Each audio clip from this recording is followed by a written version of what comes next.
Okay, so welcome again to this virtual meeting of the Call-in Scrutiny Subcommittee.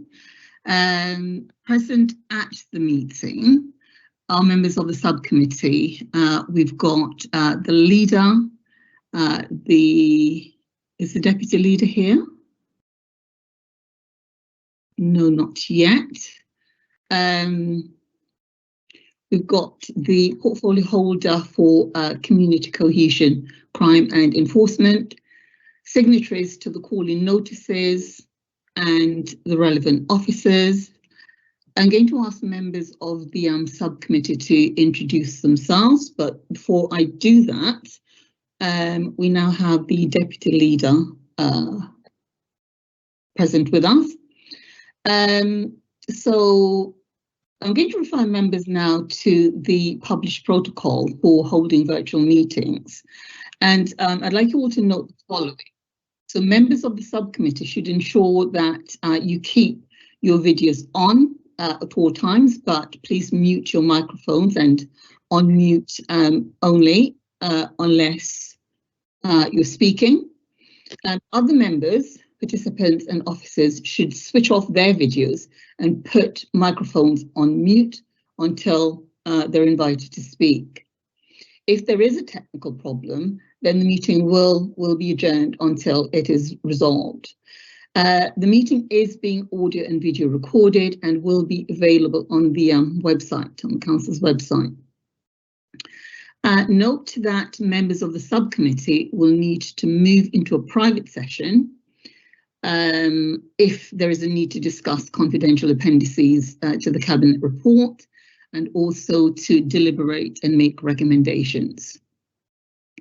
Can I ask that members and participants raise their hands from the function toolbar to indicate if they wish to speak? Switch off your mobile phones and put them on silent mode whilst the meeting is in session. I believe we are now correct with 3 councillors. We've received 2 call-ins, so I welcome the signatories to the call-in notices. Nadeem Hussain in respect of the Harrow Town Centre PSPO, Councillor Paul Osborne, the accommodation strategy and the new Harrow Civic Centre, and other signatories. We have on my list Councillor Marilyn Ashton, but she does not appear to be present, John Hinckley, Councillor Anjana Patel, Janet Moult, Chris Moult, some of whom are present in the meeting. So let's welcome Councillors Graham Henson, Natasha Proctor and Payman Assad. I'd also like to welcome the officers to the meeting. We've got Mark Billington, David Gilmore, Julian Wayne in respect of the Council's accommodation strategy. Hugh Peart will be in attendance from legal to advise on any issues. Alison Atherton from Democratic Services will also be present. It's worthwhile noting that we will not be calling on the officers to speak. Can I ask members of the subcommittee to introduce themselves? So I will start with me. I'm Councillor Angela Murphy-Strawn. I'm your chair for this evening. If there are any reserve members, please introduce yourself and say who you are reserving for. So. Good afternoon. I'm Stephen Greek. I'm a full member of this subcommittee and I'm the nominated member for the Conservatives. Thank you, Stephen.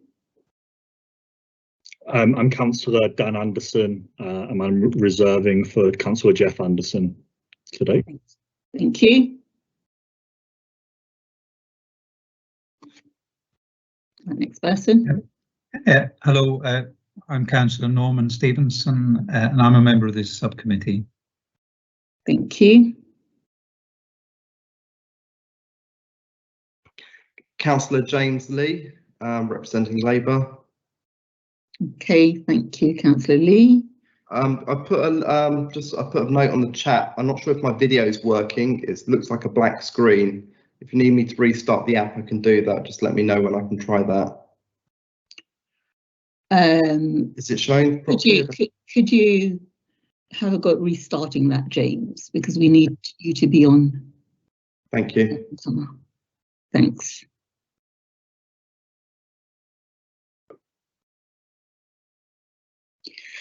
Now, a reminder that under Rule 4, Committee Procedure Rule 4, councillors who are not members or sitting reserves of the committee may only speak if the committee agrees or you've been invited to speak. Now, item 2 on the agenda, declarations of interest. Are there any declarations of interest from members of the committee and other members present in the gallery? Okay, thank you. Item 3 on the agenda relates to the minutes of the previous call-in in June 2019. Now, I'm required to ask the subcommittee to approve the minutes of the meeting, but the composition of the subcommittee has changed considerably since the last meeting, so I'm going to ask that you note the minutes of the meeting. Okay. Right, item 4 on the agenda, moving on to appointment of a vice chair. Can I have nominations then for the position of vice chair?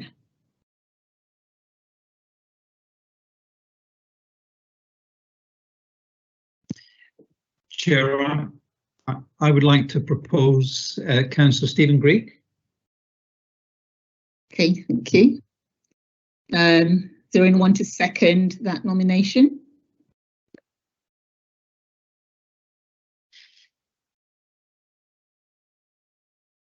Am I allowed to second it, Chair? Yes, go ahead. Second for yourself. I will second that very kind nomination. All right, thank you. So, so our vice chair is Councillor Stephen Greek. Protocol for the operation of the call-in subcommittee.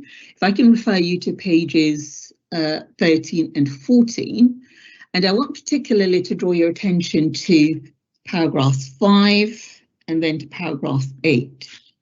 So paragraph 5 sets out the grounds on which the call-in is being invoked, and you will be required to state the grounds on which you are calling in the decision. So I expect everyone has access to page 13 of the agenda. Am I required to go through each of those points?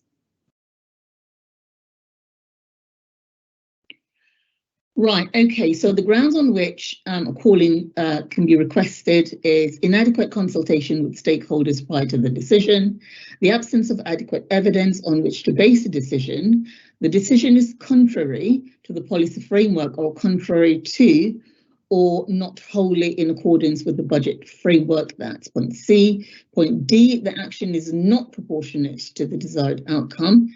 Point E, a potential human rights challenge. Point F, insufficient consideration of legal and financial advice. So that all right, okay, I'm back. So that's, there's a bounce. Right, okay, so that is point 5 of the protocol. Now, point 8 refers to the decisions which could be made. So the subcommittee may come to one of the following conclusions. 1, that the challenge to the decision should be taken no further and the decision be implemented. Right, 2, that the decision is contrary to the policy framework or contrary to or not wholly in accordance with the budget framework and should therefore be referred to the council. In such a case, call-in subcommittee must set out the nature of the concerns for the council. Or thirdly, that the matter should be referred back to the decision taker, that's a portfolio holder or executive, for reconsideration. Such a case, calling subcommittee must set out the nature of its concern for the decision taker. Okay, so item 1, I'd like to clarify with the nominated representatives of the signatories to the call-in which decisions or part of decisions is being called in. So we're starting first with the Harrow Town Centre Public Spaces Protection Order. So this is to Nadeem Hussain.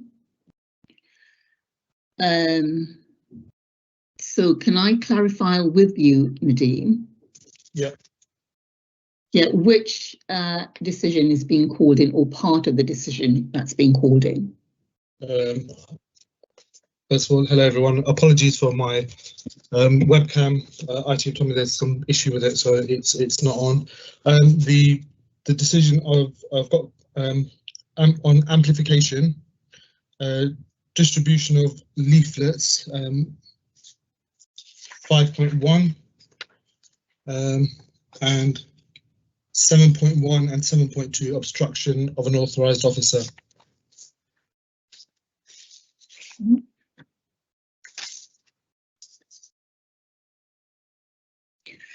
So in terms of point 5 on page 13, on what basis are you calling in those decisions? Well, the government website states that you do not need permission to distribute if the printed material is on behalf of a charity, political, or for political or religious purposes or other beliefs. If that applies, well, does this apply? And if so, it should be contained in the PSPO for clarity and transparency, so it's not left to the discretion of enforcement officers. Right, we're actually going into the detail of the PSPO, Nadine. Yep. I was more referring to the basis on which you're challenging this decision. So I referred everyone to point 5 on page 13, where a decision can be called in if there is inadequate consultation with stakeholders prior to the decision, the absence of adequate evidence on which to base the decision, C, the decision is contrary to the policy framework or contrary to or wholly not in accordance with the budget framework. The action is not proportionate to the desired outcome. There is a potential human rights challenge, or there is insufficient consideration of legal and financial advice. I'm just seeking some clarification, Nadine. From what you've said, we could possibly be looking at D and E, and I'm going to defer to our legal advisor, Hugh Peart, to confirm that. Thank you, Chair. It's not really for me to advise, but from what Nadine said, it does seem that he's relying on little e. And Nadine, if you're happy with that, we'll judge the call in against that, which is that it's potentially in breach of the Human Rights Act. Are you comfortable with that? Yeah, I'm comfortable with that. Right, thank you. Thank you. Now, Nadeem, I'm going to invite you to state your case for the call-in. Okay. Having not done this before, I've broken it down into general observations and questions and specifics on the actual PSPO. So I'm not sure if that's in accordance with the rules, but I'll carry on unless somebody says. So the first point was, or question was there consultation or contact made with the groups who are regularly in the town centre, and there were some concerns raised by residents. So the groups that are there, was there consultation and contact made? Regarding leaflets, was it considered whether there are enough bins in the town centre, and is that a reason, why these leaflets are ending up on the floor? Was that considered? It also says in the report, section 2, under financial agreements, the council works with various charities and businesses to allow them to operate in the town centre, and more of this activity is occurring. So reading this, if the council is allowing more of this activity, why not just control the numbers that the council are allowing in the first place? It's not clear where the problem, is stemming from reading that. Going on to the specifics of the PSPO, under amplification 1.1, have reasonable adjustments been considered for disabilities, and if so, what? Distribution of leaflets. The government website states that you do not need permission to distribute if the printed material is on behalf of a charity or for political or religious purposes of other beliefs. Does this apply? And if so, it should be contained in the PSPO for clarity and transparency. 7.1, obstruction of an authorised officer.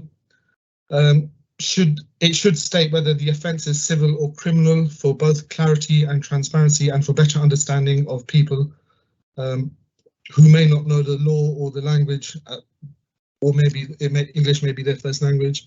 And also 7.2, do authorised officers of the council, not uniformed police officers, have the legal power to demand the name and address of persons suspected of engaging in antisocial behaviour? Is this an issue with enforcement, and will the publicity that will come out with this PSPO make people aware of their rights if this is the case? And the final one was that the imposition of an imposition of a restriction of freedom of speech if you cannot protest when you want to, and part of that process test is normally handing out leaflets. I mean, will the council be allocating a time to protest? It's not clear from this, from the reports that I've read or the PSPO, how that's going to work. Okay, right. Thank you, Nadine, for raising those points. I am going to go on to ask Councillor Assad, the portfolio holder, or the leader, who was to speak and explain the reasoning behind the decision and look at addressing the points raised by Mr. Hussain. Thank you. I'll be responding. Thank you very much, Nadeem, for bringing this forward. This is also my first call-in committee, so I'm also not sure exactly how this works, but I will try and outline all of the things that you've raised so that you are put at ease. So the first thing is that this report proposed a public space protection order to cover Harrow Town Centre to address matters of antisocial behaviour for a period of 3 years.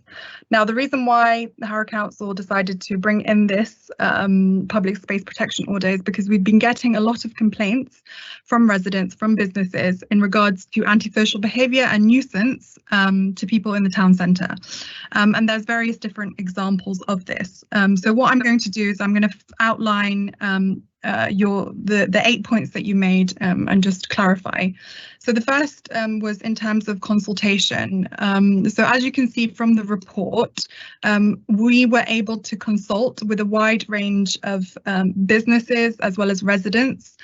So the council did consultation between the 23rd of November 2020 and 15th of January 2020. And we did this consultation electronically due to the pandemic, but we also had posters up regarding the consultation in the town centre. And it clearly stated that should anybody want a hard copy, the details of how to get a hard copy were provided on the poster. So the consultation was made available in both ways, both hard copy and electronically for everyone.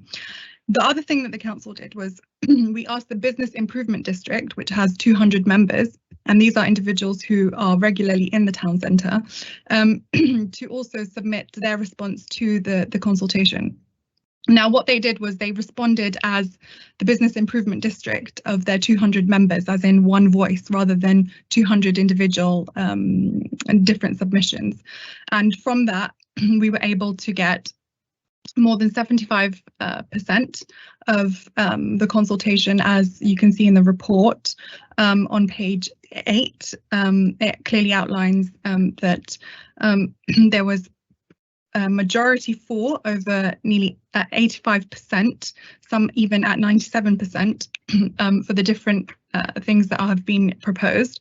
For example, the amplification of music and voice, the proposal was for 77%, financial agreements 88%, the placing of tables, stands and other items 80%, the feeding birds and vermin 87%, the distribution of leaflets 78%, and the illegal street trading 97%. So I'm quite confident that we've been able to consult properly and widely on the issue. In regards to your second issue in regards to the leaflets, I'm not sure specifically on your question regarding the bins, but what I do know is that we had a lot of complaints, and you can see this from the consultation, the summary of responses, if it's included in the appendix with the papers and the documents, that a lot of people were complaining about the litter in the town centre. And so that's why we've asked people to write into the council to ask for permission should they wish to distribute leaflets.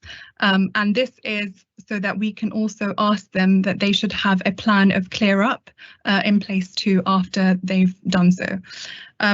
In regards to your third issue in regards to financial agreements, so when you mentioned about controlling the numbers, this is exactly what the PSPO plans to do. So what we don't plan to do is to stop any of this kind of activity. What we want people to do is to write into us to basically tell us when they're going to do this activity, what time, so that we can actually manage the numbers of people in the town centre carrying out this activity. So in essence, there's no real license. It's just permission to ensure that the town centre is safely managed, and it takes into account the freedoms and rights of others, including disabled people. In regards to amplification of music, so we are currently looking into whether we can apply a decimal limit to any amplifiers used, but this mainly relates to musical instruments. So people can still go into the town centre and shout things out without using a mic or any other amplifier. You know, we're not banning them from doing that. The reason why this was introduced, this specific item, was because we've had multiple occasions where Hare Krishnas were singing through amplified systems near another group of people singing through amplified speakers with other groups nearby. And so we've had a lot of complaints about the competing noise. And so what we're trying to do is get people to write into the council to ask to tell us what time they're going to be there, when from, and all of that information is provided so that we can set time slots for individuals to be there in the town centre at proper intervals. We've also had in regards to, so that's the amplification of music. I'm not sure what you meant by the adjustments for disability. If you could please clarify your comments so I can come back to you on that. In regards to your fifth point, in regards to charities, political parties and religious groups. So this was actually one of my own concerns when I first came across the report. Please understand that this report is a legacy report, so it was actually handled by another cabinet member, and I happened to come into this role and therefore inherit the PSPO order. So people can still assemble and protest and still express freedom of speech, and you know, this doesn't need an amplifier or all of that kind of stuff. The PSPO does not stop anybody, specifically charities, political parties or religious groups, from distributing leaflets. And the reason for this is, as you stated yourself, the People's Act clearly states under government guidance and law that we can't do that. And so that's why that was not outlined in the PSPO very directly and explicitly, but it's something should the committee feel is a recommendation that could go to cabinet, then very much so I agree. The reason why I couldn't make any changes to the report is because it had already been published, and therefore I was not allowed to make any adjustments to the report itself to make it more clear. But what we were planning to do was that use the month of June, this month, where we plan to bring the PSPO into action, to use this month to to let people know and do a comms campaign on our website and in person that charities, political parties and religious groups were exempt from the leaflet distribution permission, so they can go in to the town centre and do that as they wish. So I hope that that clarifies that point. In regards to the enforcement officer, I'm not clear exactly what you meant in regards to, I think the word you used was approaching an enforcement officer or having some kind of disagreement with an enforcement officer. But at the first instance, enforcement officers are actually trained professionals. They've been doing this job for a very long time, so they know how to deal with these issues. But should there be any, aggression or anything like that, then they will be calling the police to handle the matter. And the last one, in terms of legal powers, I would refer that back for the legal department to give their advice on that. But what I'm confident on is that this report has been looked at by legal and there are no legal issues. But on the specific issue regarding whether enforcement officers can demand the names of people, I would ask legal to clarify that. So again, on your 8th point, the PSPO does not stop the freedom of speech or right to protest. It's not anywhere outlined in the PSPO, and under guidelines and under law, we're not allowed to do that. And when I introduced the report at Cabinet, I made it very clear that was the case. So I hope that answers all of the questions, and obviously I'm here to clarify any further remaining points. Thank you, Chair. Okay, thank you. Sad for that presentation. So can I ask Nadine, do you have any questions for Councillor Assad based on what you've just heard? Yes, thank you. Just coming to the question on amplification, what I was asking was, what adjustments have been considered for disabilities? Were there any consideration made for reasonable adjustments for disabled people when this was done 1.1?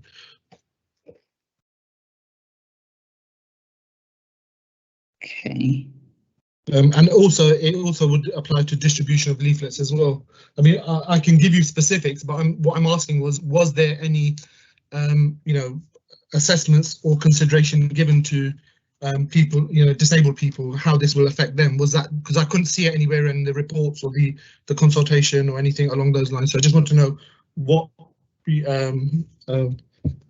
consideration was given for disabled people when this was done, and if not, I think there should be, they should be consulted as how it will affect them.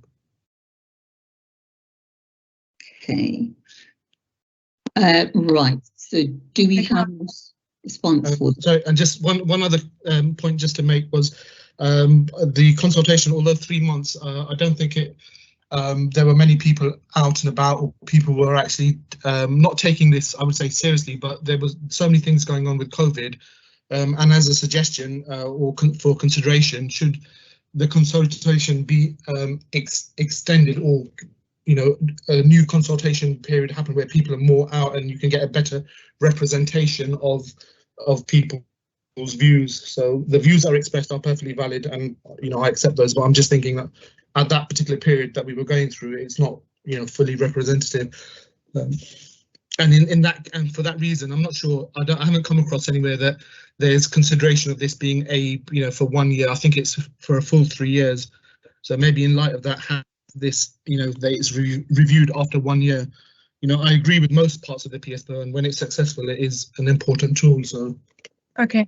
Thank you very much. So for every report that's put forward to Cabinet, specifically on things like this, there's an equalities assessment that's done. So if you look at the bottom of the Cabinet report for the PSPO, an equalities assessment was done specifically to make sure that protected characteristics in terms of age, race, disability, gender, reassignment, pregnancy, maternity, religion or belief, sex and sexual orientation weren't impacted. And this has all been carried out by officers doing the consultation, and I'm confident that there are no adverse impacts on disabled people, specifically regarding the amplification of music, because obviously we have individuals who are disabled who do require and want amplification. And again, as I said, this is not to stop people from using amplifiers. This is very much for them to write to us as the council, to ask us and to tell us. So I guess the word permission isn't the right word, but to inform us that they'd like to do this, and so we can place them in the correct place and time slot so that it can be better managed.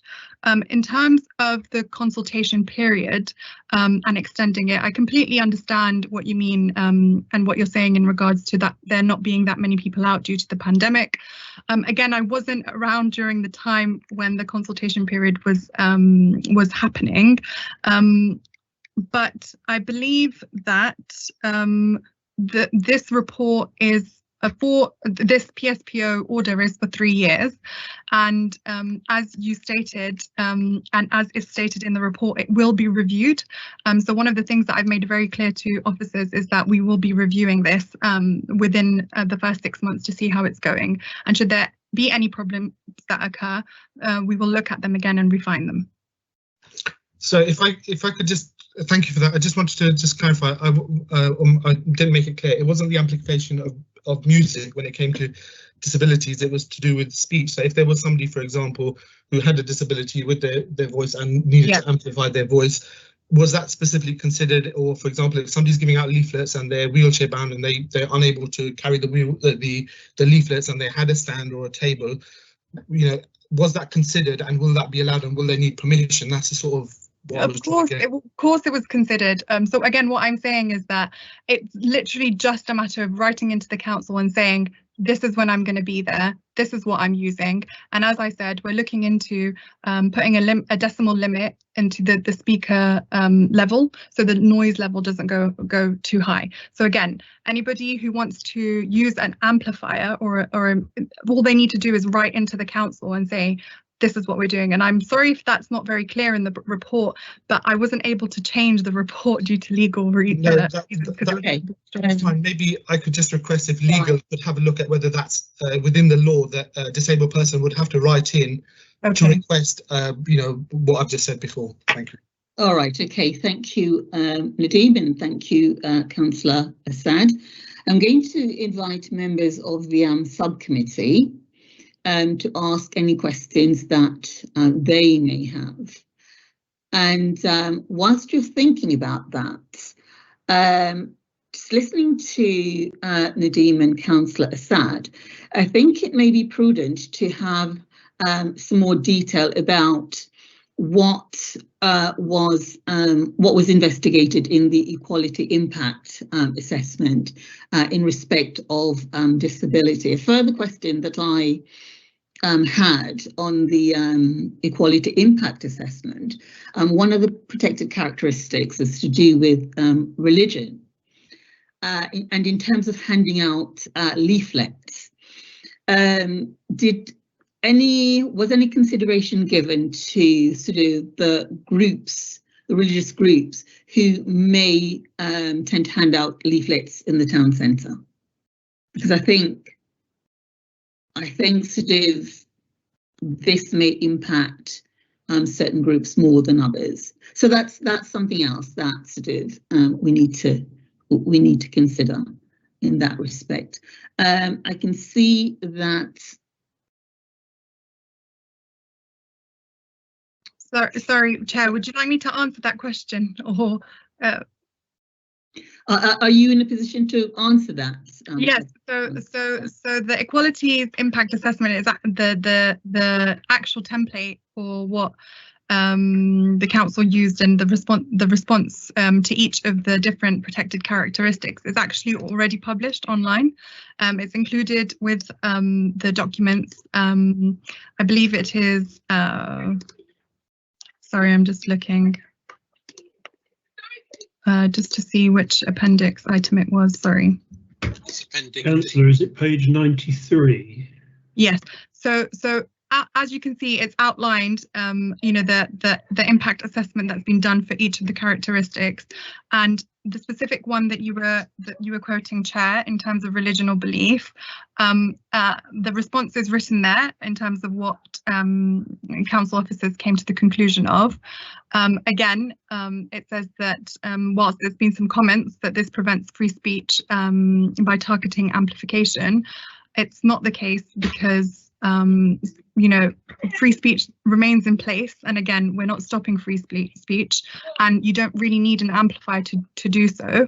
It's literally just because of the noise nuisance it could cause, and therefore what we're asking people to do is to just let us know so that we can give them proper time slots of where they can be positioned and placed in the town centre at what times to do so.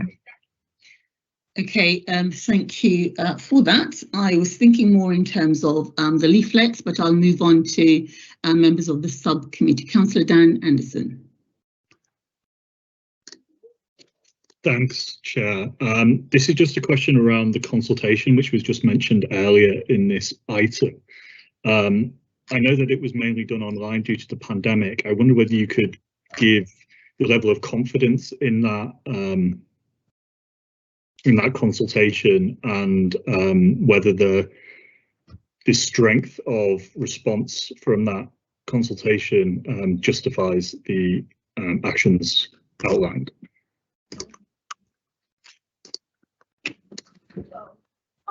Would you like me to answer, Chair?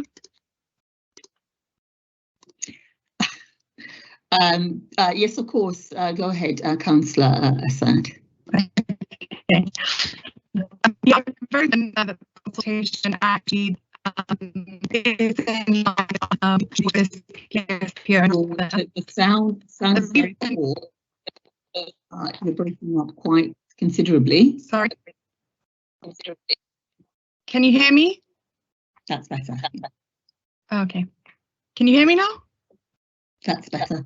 Okay, so I'm quite confident that the consultation actually outlines what residents and businesses want to happen in the town centre, mainly because prior to the PSPO being proposed, we had a lot of complaints to the council in regards to noise, in regards to, you know, people being approached in the town centre for financial agreements being sold to them, in regards to the placing of tables and chairs, specifically from those with pushchairs and children, as well as disabled people. So, you know, I think that the consultation itself provides the evidence that we need that we can go forward with this PSPO. I mean, again, if you look at the responses we've received, it's, you know, more than 85% in favour of all the different items that we want to control in the town centre. And whilst I understand that the consultation amount in terms of 93 responses isn't quite high, I believe the responses that we received from those 93 responses, and remember, we can't forget that the Harrow Business Improvement Districts includes 200 members, so that includes the 200 members and their responses too. There is very strong feeling that there is a lot of antisocial behaviour in the town centre, and I can give you an example. For example, Harrow on the Hill Station. If you look at some of the responses we've received from the consultation, as you can see, the comments from the consultation responses are published too in the appendix. And if you read through those responses, you can see complaints of, you know, excessive drinking, leading to aggressive behaviour in the street, you know, some antisocial behaviour behind Harrow on the Hill Station, and various other causes of concern. So I think the consultation gives us the evidence that we need to push forward. Okay, thank you. Thank you, Councillor Assad. Councillor Greek, is that a legacy hand you've got? No, this is a new question. A couple of questions really. Firstly, Councillor Assad, obviously thank you for your presentation. You mentioned that this item was already in train when you became portfolio holder and you weren't able to make changes. But wouldn't it have been a better option to have just then pulled the item from the cabinet agenda and make any changes that you wanted to make, and then bring it back, rather than sort of passing it and then try to sort of change bits of it later on without, those being considered by cabinet. That's a very good point, Councillor. What I thought it was very straightforward, to be honest, when I read the report, and considering the consultation responses and the need for the PSPO and how it has improved in certain areas. For example, the borough-wide PSPO has reduced antisocial behaviour in other areas. I thought it was very straightforward, and there were only a few changes required to the report, which is why I asked for a background note to be included. And when I got a briefing from council officers, I was reassured. For example, the freedom of speech, the freedom to assemble, protest, all of that kind of stuff was outlined, because that was one of my main concerns when I came across the report. But I'm very new to the job, and so I am learning, and maybe in future I will take that on board. Thank you very much. And just to follow up, if I may, so you've mentioned something struck me that you've mentioned that people will be able to write in for permission to do some of the prohibited things. When I read through the PSPO, that didn't seem to be a feature in the PSPO, so that seems like a new thing that's been introduced. So can you confirm that's correct? And also, if that is the case, how would the council decide on who should get permission and who should not? Because that seems quite an opaque process. You're muted. Okay, Councillor Assad. Thank you, Councillor Green. I can't unmute myself. I can't unmute myself. Hello, can you hear me? Yeah, we can hear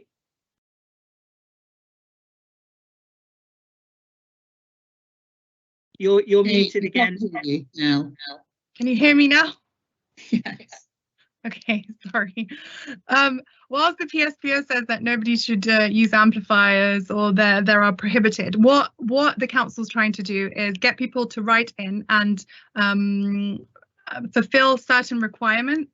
So that is going to be made very clear on the website, with the kind of assessment stuff that they need to provide. For example, where they're going to be, when they're going to be there, what they're going to be using, how they're going to clear up afterwards, if they're distributing leaflets, all of that kind of stuff. So in essence, from my understanding, we're not stopping anyone from doing this stuff. What we're trying to do is regulate it and monitor it better, so that it's more managed in a way. And that's the aim of this. But I understand that you're saying that the report doesn't make it seem that way. Yes, I couldn't see it in there anyway, so I don't know how it will work. It was included in the background paper, so that the additional background note that I asked officers to add, it was included in that. Okay, right. Thank you for question, Councillor Green, and response, Councillor Assad. Right, Councillor Lee, got your hand up. Yeah, thank you very much, Councillor Assad, for the background and answering all the questions so far. I've just got a question on the enforcement officers. How will we make sure that there's a measured response to any breaches, and how can we hold the officers accountable?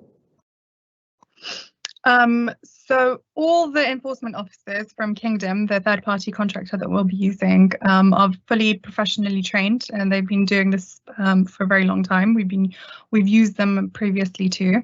So they'll have regular update meetings with their managers, and that will be reported back to the council. So that's how we'll be getting updates in regards to the enforcement of the fines in the town centre.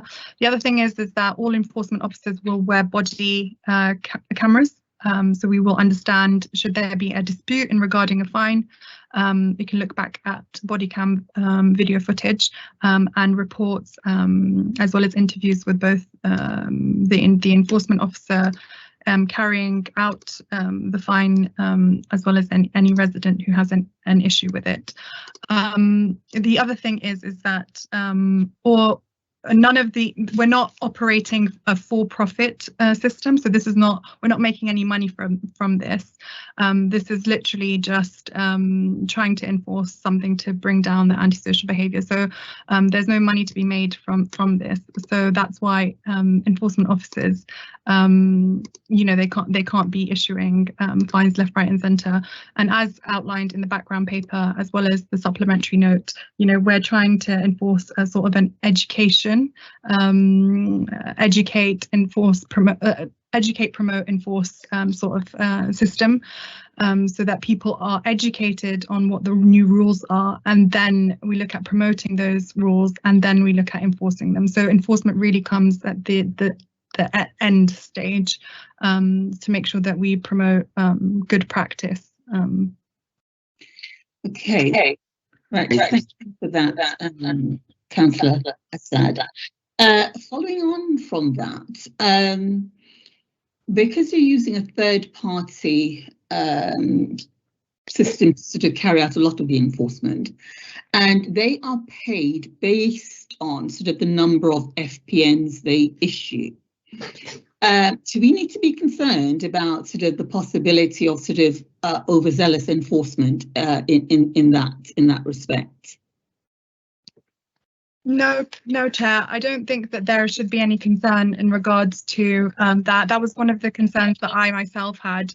But the council will be getting consistent reporting back of how many fines have been issued, and so there will be a clear, we have to have clear evidence of where an offence has been made for that fine to be carried out. Okay, thank you. I'm just checking to see if there are any other hands up. Okay, Councillor Stevenson.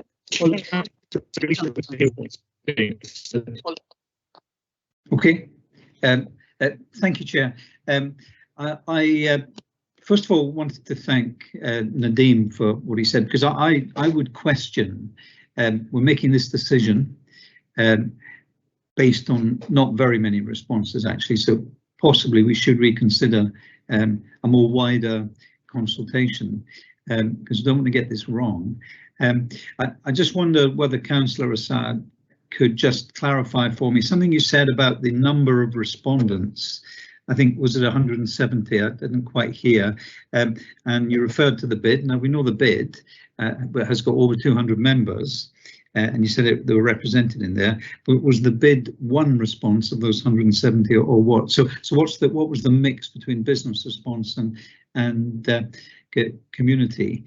But the other thing is, don't we think we're sort of creating some quite complicated structure here to achieve dealing with antisocial behaviour? And there are other ways of dealing with it, because you've said, Councillor Assad, about that there's no licence. It's basically you contact us, you write to us for permission, and I just wondered who exactly will make that decision about the permission, because there could be some sort of issues affecting free speech.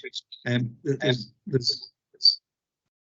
groups that we don't want ranting and raving in the centre of the town, but who's going to make those decisions? Because that strikes me as this whole thing's been set up, whereas we could perhaps just police the town centre a bit better. Thank you.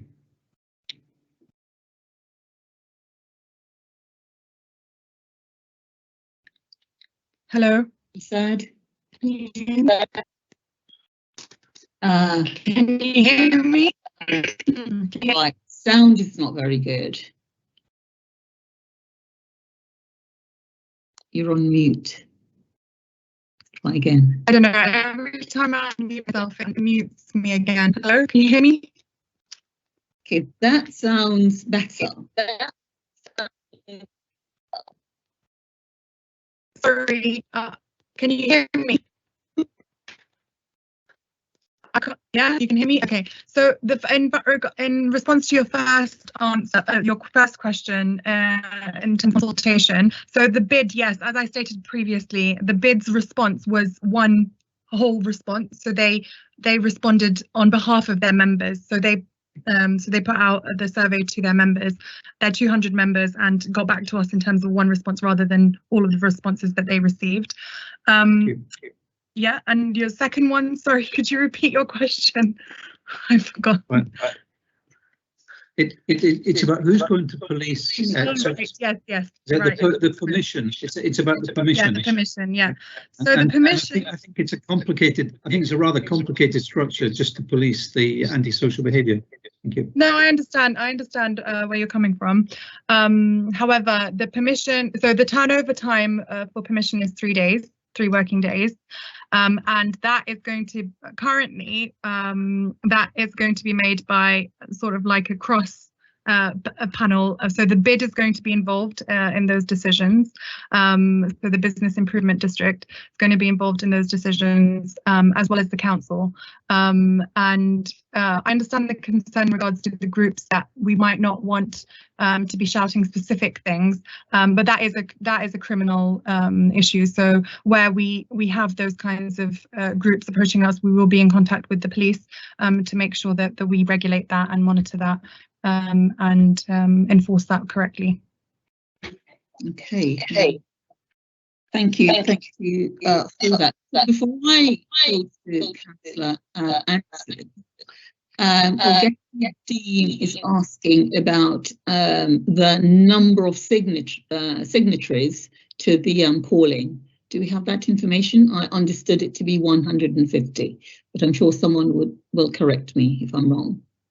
Chair, it was over 150 and I think it was approximately 300 in total. All right, thank you. Thank you. So there's the answer.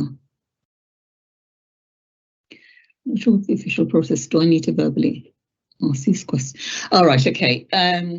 Councillor Anderson. Hi. I haven't been able to hear the last 2 questions because the audio quality has been so bad. So people can mute, that'd be great. My question is just around your comment there, Pimona, about the looking at the restrictions that proposed being quite straightforward. And it's my understanding that it's in line with similar ones that have been put elsewhere in the borough as part of the borough-wide policy to reduce ASB. Do you just wonder whether you had any information on how successful similar measures have been in other parts of the borough? And just a second to that, I'm unsure about how I'm hearing myself in feedback for that. I've got the second part was just around the freedom of speech item around the political groups, religious groups, and charities and campaigning. Is that to be included?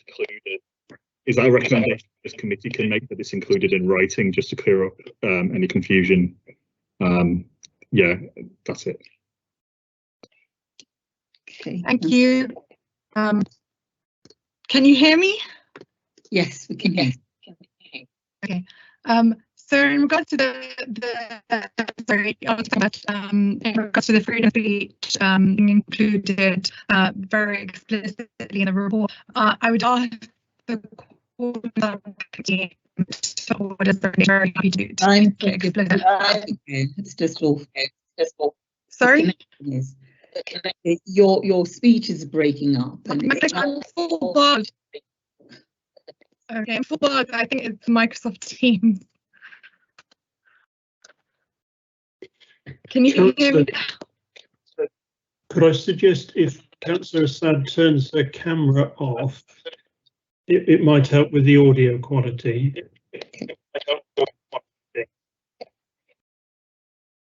Can you hear me?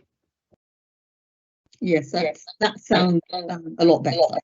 Okay, so in regards to the freedom of speech and the right to protest, as I said earlier, the reason why it wasn't included explicitly in the report, the PSPO report, is because the People's Representation Act explicitly states that no PSPO can stop that kind of activity from happening from charities, political parties or religious groups. And so as I would ask, very happy to make that explicit in the report, and I'd ask if the call-in subcommittee would put that forward as a recommendation to Cabinet so that we can make that very explicit for people.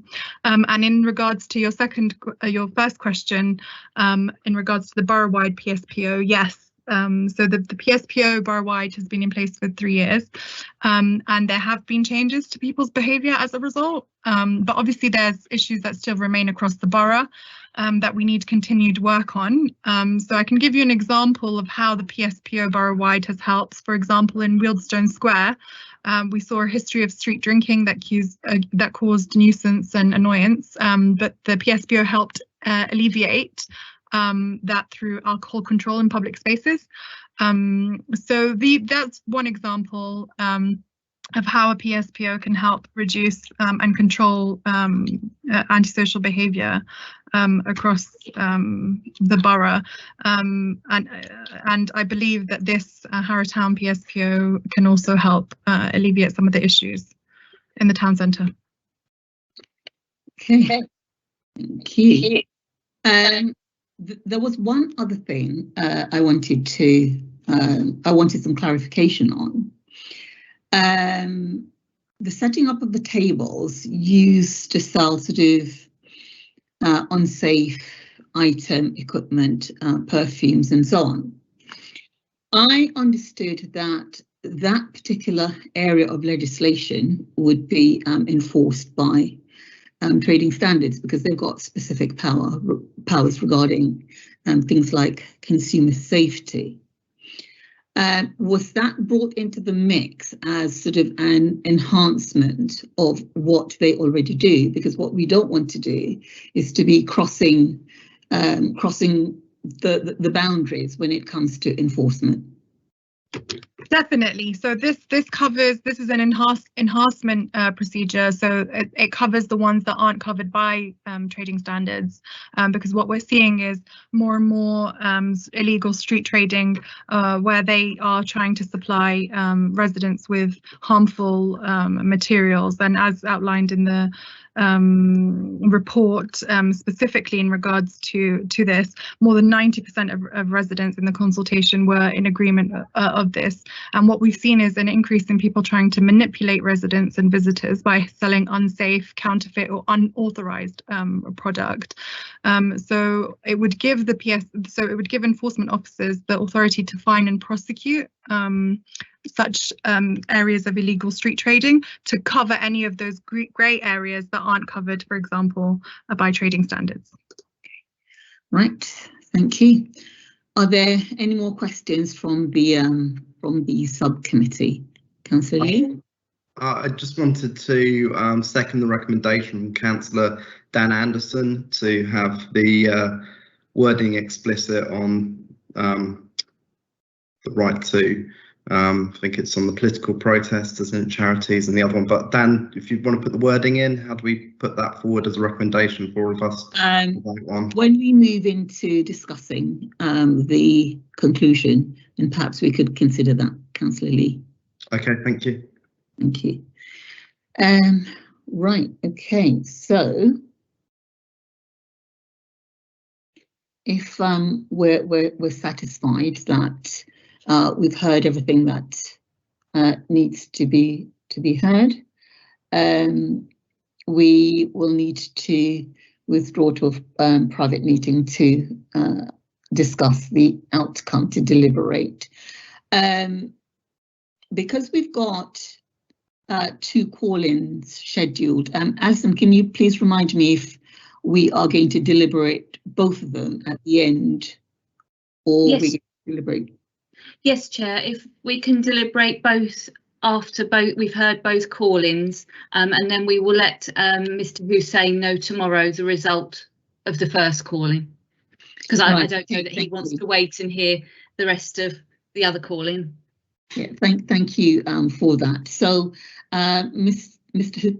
Hussain, just to reinforce what all Democratic Services persons just said, that you will be advised of all deliberations tomorrow. So as we move into the next session, please feel free to go, and thank you very much for your contribution. Thank you. Sorry, Chair, is it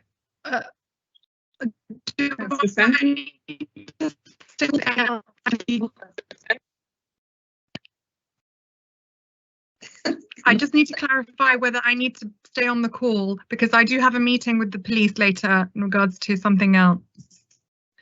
And I right, for the accommodation strategy, we've got Councillor Henson and Councillor Proctor, so you don't need to remain on the call. Councillor Assad, so thank you very much for your contribution also. Thank you very much. Chair, could I make a final point, please? Councillor Henson. Yes, it's on the PSPO. Okay. Sorry.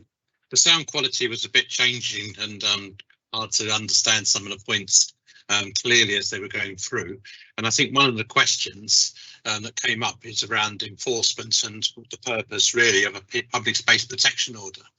And it is set out in the report. Public Space Protection Order came in under the Police and Crime Act in 2014, which is to deal with low-level crime in a way that saves police time. So, you know, if you get someone who's throwing rubbish on the ground, you then got to go to court, so you can bring a public space protection order so someone can get a low-level fine, which they term a low-level fine, before as an alternative of actually going directly to courts, which is why we've got the street drinking one as well. In this instance, it is to address the low level and social behaviour without having to have the police to get involved with some of this. And the first part of it, as Paymana was setting out, that it's all about engagement and education before we get to the stage of enforcement. So they normally warn people and say you shouldn't be doing this, you know, what reason have you got to do it, and navigate people around that. And then if they persist or misbehave, then they can issue a fine under the PSPO. If they refuse to give details, then they can call the police and the police can ask for that person's details. It's been working effectively. Public space protection orders worked effectively in Harrow for the last 3.5 years, and it has changed people's behaviours. So they are effective. But as also as Paymana was saying, I didn't interrupt her point when she was saying it, but the other part is it doesn't overtake other legislation that's in place, which is around the politics side of it all. And you're allowed to do that part element of it. It's really coming in requests from the shopkeepers around the aggressive behaviour of some people in the town centre as a way of actually getting to grips with it and sort of making it a safe place and environment that people want to go to. The consultation has been supported by the BID, which is they surveyed their own businesses within the BID area. And they also, as part of the consultation process, which started in November last year, was reaching out to the homeless charities as one element of it. It was advertised in the local press, and it was advertised through social media and the My Harrow newsletter that went out. So people, you know, it's like a planning application. You know, you probably got more responses than we get for quite a few other consultations, but it has been very positive to actually to bring it in. But as Paymana's saying, it is around communication and engagement and education in the first instance, and it's the enforcement arm is there if required for persistent offenders. Okay, thank you, Councillor Henson, for that clarification. Okay, so now we will move on to item 7 on the agenda, and that is the Council's accommodation strategy and the new house civic. So we're looking at pages 105 to 240 and 241 to 306. Calling notice was received from 6 members. The report contains confidential appendices, so the subcommittee will need to exclude the press and public and join a separate meeting if there is to be any discussion or questions on these appendices. In a moment, I'm going to put that question to Councillor Greek. So, Chair, if I may, I think the question should be to Councillor Osborne as the person calling it in. All right, okay, yes, Councillor Osborne, thank you for that correction. So to clarify, the nominated representative of the signatories to the call-in and which decisions or part of the decisions to be called in. So the nominated representative, I understand to be Councillor Osborne. That's correct. And you'll be invited to state the case for the calling. And are you going to wish to discuss the confidential appendices? So I revert to Councillor Osborne and not Councillor Greek. Apologies for that.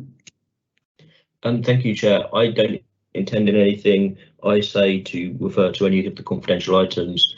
If officers obviously need to in their replies, or if members of the committee need to in their questions, then that's for the committee to decide. But from my point of view, there's nothing that I'm going to say that isn't already in the public papers. Okay, thank you. And just confirm for us, Councillor Osborne, the signatories, the remaining signatories to this decision, to this call-in. So what are you asking me? With the signatures I set out in the report. So yes, just clarify. I'd be the only one speaking though. Right, yes, we understand that. You'll be the only ones speaking, but there were 6 signatories, I believe, including yours. Mm-hmm. So just confirm for the record who they are. Oh, sorry, Marilyn Ashton, John Hinckley, Chris Moat, Janet Moat, and Janet Patel. Right, thank you. Right, okay, so I'm going to invite you now, Councillor Osborne, to set out your case. Thank you very much, Chair, and I'll try and be as brief and as quick as I can, because I'm conscious we've already done one of the items and still need to deliberate. But as you can see from what we put forward, we actually have 6 grounds that we've put forward to call this in. The first one is inadequate consultation, and I mean the phrase is inadequate consultation. The reality is there's been almost no consultation. There's been no meaningful consultation with staff, even though there's been 2 pulse surveys done during the time of the pandemic of staff members. There's been no question specifically asking about moving to forward drive.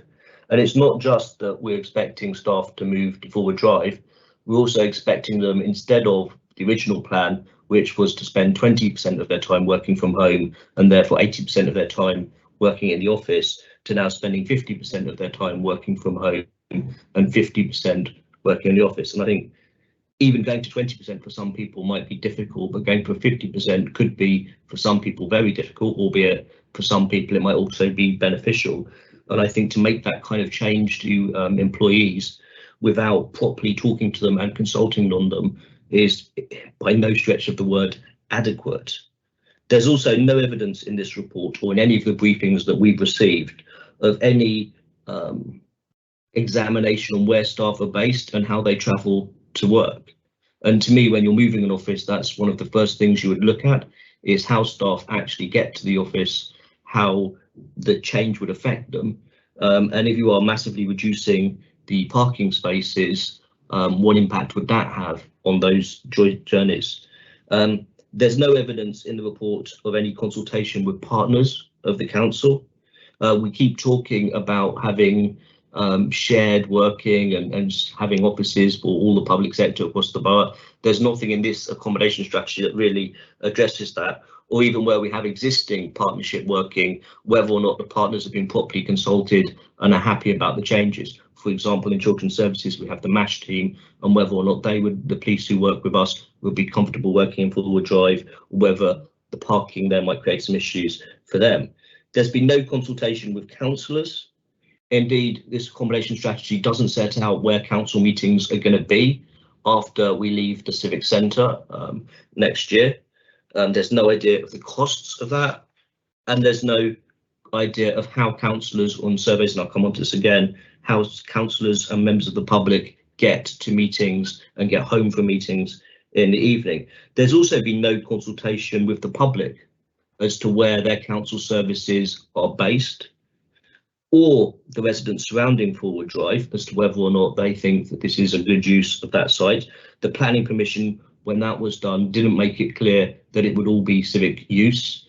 The consultation didn't, and certainly the business case didn't. And also there's been no consultation since the changes on the plan for Peel Road. So people were originally consulted in Wealdstone, with Peel Road being the main civic centre where all of the council staff are going to be located. Now we're not going to have the main civic centre in Peel Road. Instead, it's going to be in Forward Drive. The second ground that I'm putting forward is the absence of adequate evidence on which to base the decision. The first and most fundamental thing is that there's a key dependency on all of this, which is the Flexible Futures programme. That programme hasn't been agreed. Indeed, a bit of a report going to Cabinet later in the week is a key bit of that. The modernisation and Flexible Futures proposal in that hasn't yet been agreed, and a lot of the detail of that hasn't been agreed and hasn't been set out. There's no evidence in this report of what the actual parking requirement would be for either Forward Drive or Peel Road.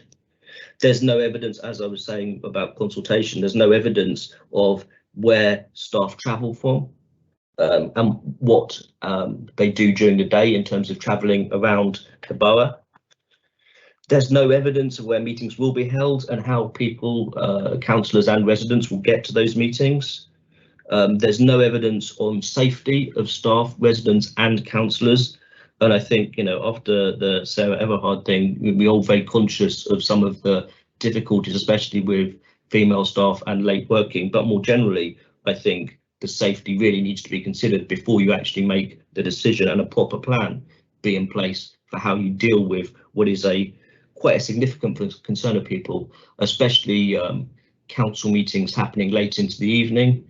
And I believe, and others of you who were there will be able to correct me on this, but when this was talked about at Scrutiny, suddenly officers said, well, maybe we can have council meetings during the day.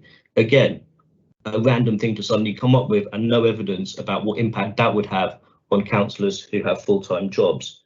And finally, on that ground, there's been no business plan put forward throughout this process.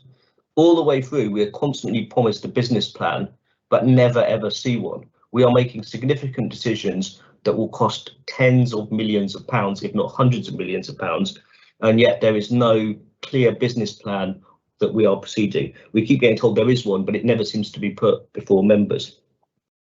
The third ground is that the action is not proportionate to the desired outcome. And this does kind of rely on people's memory, because this project has kind of been going on for a long time, but it's worth remembering what the desired outcome was. The desired outcome was the regeneration of Wealdstone and a new modern civic centre housing most of the council staff. All of those outcomes have now been jettisoned, and we have most of the staff being based at Forward Drive and a handful of meeting rooms being proposed at Peel Road.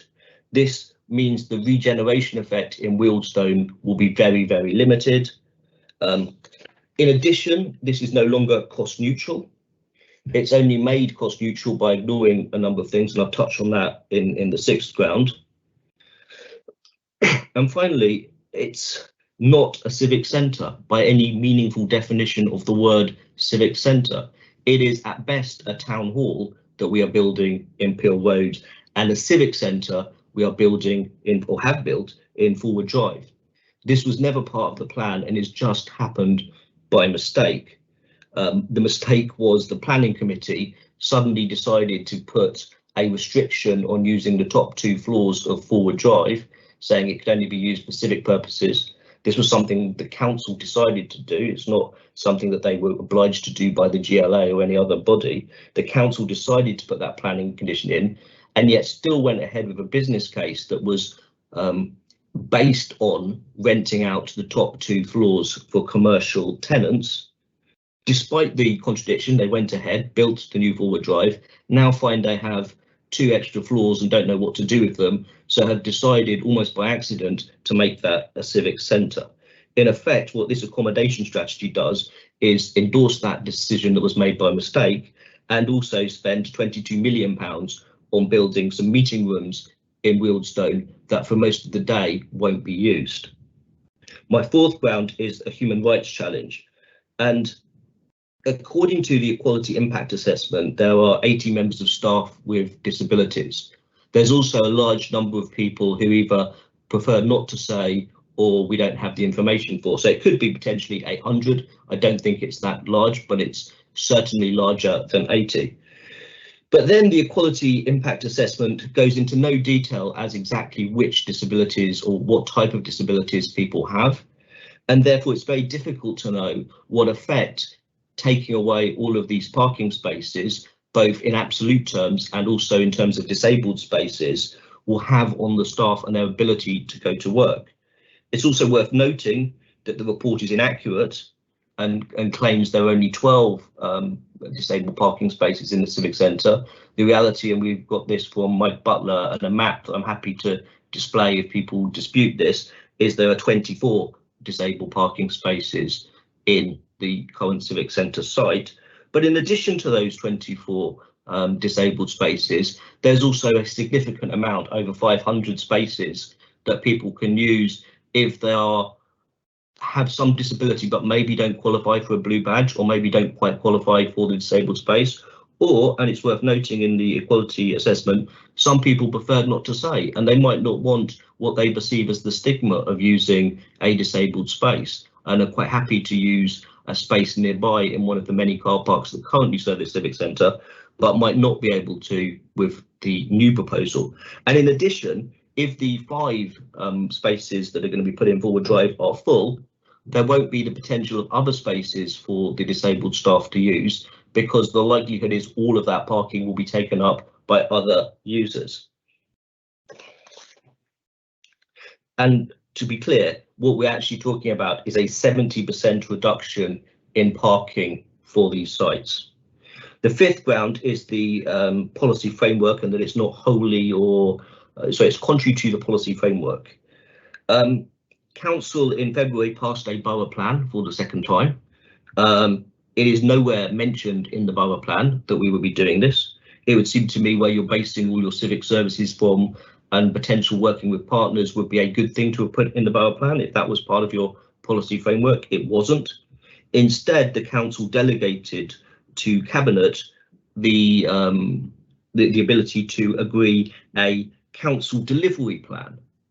This has not been put to Cabinet and has not been agreed by Cabinet. And if you're going to have a policy framework in which you are going to deliver these things, if you're going to have a delivery plan setting out how you are going to do your services over the coming year or two, where you are based and where your staff is based would seem to me a fundamental thing to be in that. The fact that it isn't in that means, to my mind, it's contrary to the policy framework.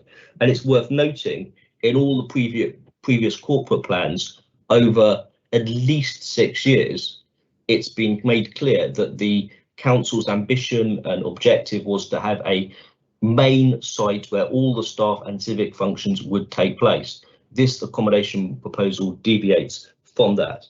And finally, Chair, if I may, the budget, contrary or not wholly in accordance with the budget framework. Throughout all of this budget processes, we've been assured that this whole scheme will be cost neutral. And indeed, this strategy sets out that it's cost neutral. The reality is it's only made cost neutral by ignoring or placing out of scope many of the significant costs involved and that are absolutely required for this scheme to work. The cost of Forward Drive is not included in this accommodation strategy, including, and look, I accept that the officers might reasonably say, well, we were going to build some of Forward Drive anyway, and we shouldn't include that in the costs. But at the very least, the top 2 floors should be included in the costs because they were going to be used for commercial purposes and were set out in the business plan. The fit out of Forward Drive is also not included in the cost neutrality, which could be up to 10 million, of which I believe only 2 million was budgeted for. So we're now talking about an extra £8 million. Fit out of the Harrow New Civic Centre is also not included in the cost neutrality. Managing the decant and rehousing ancillary services elsewhere in the borough, £750,000 combined, is not included.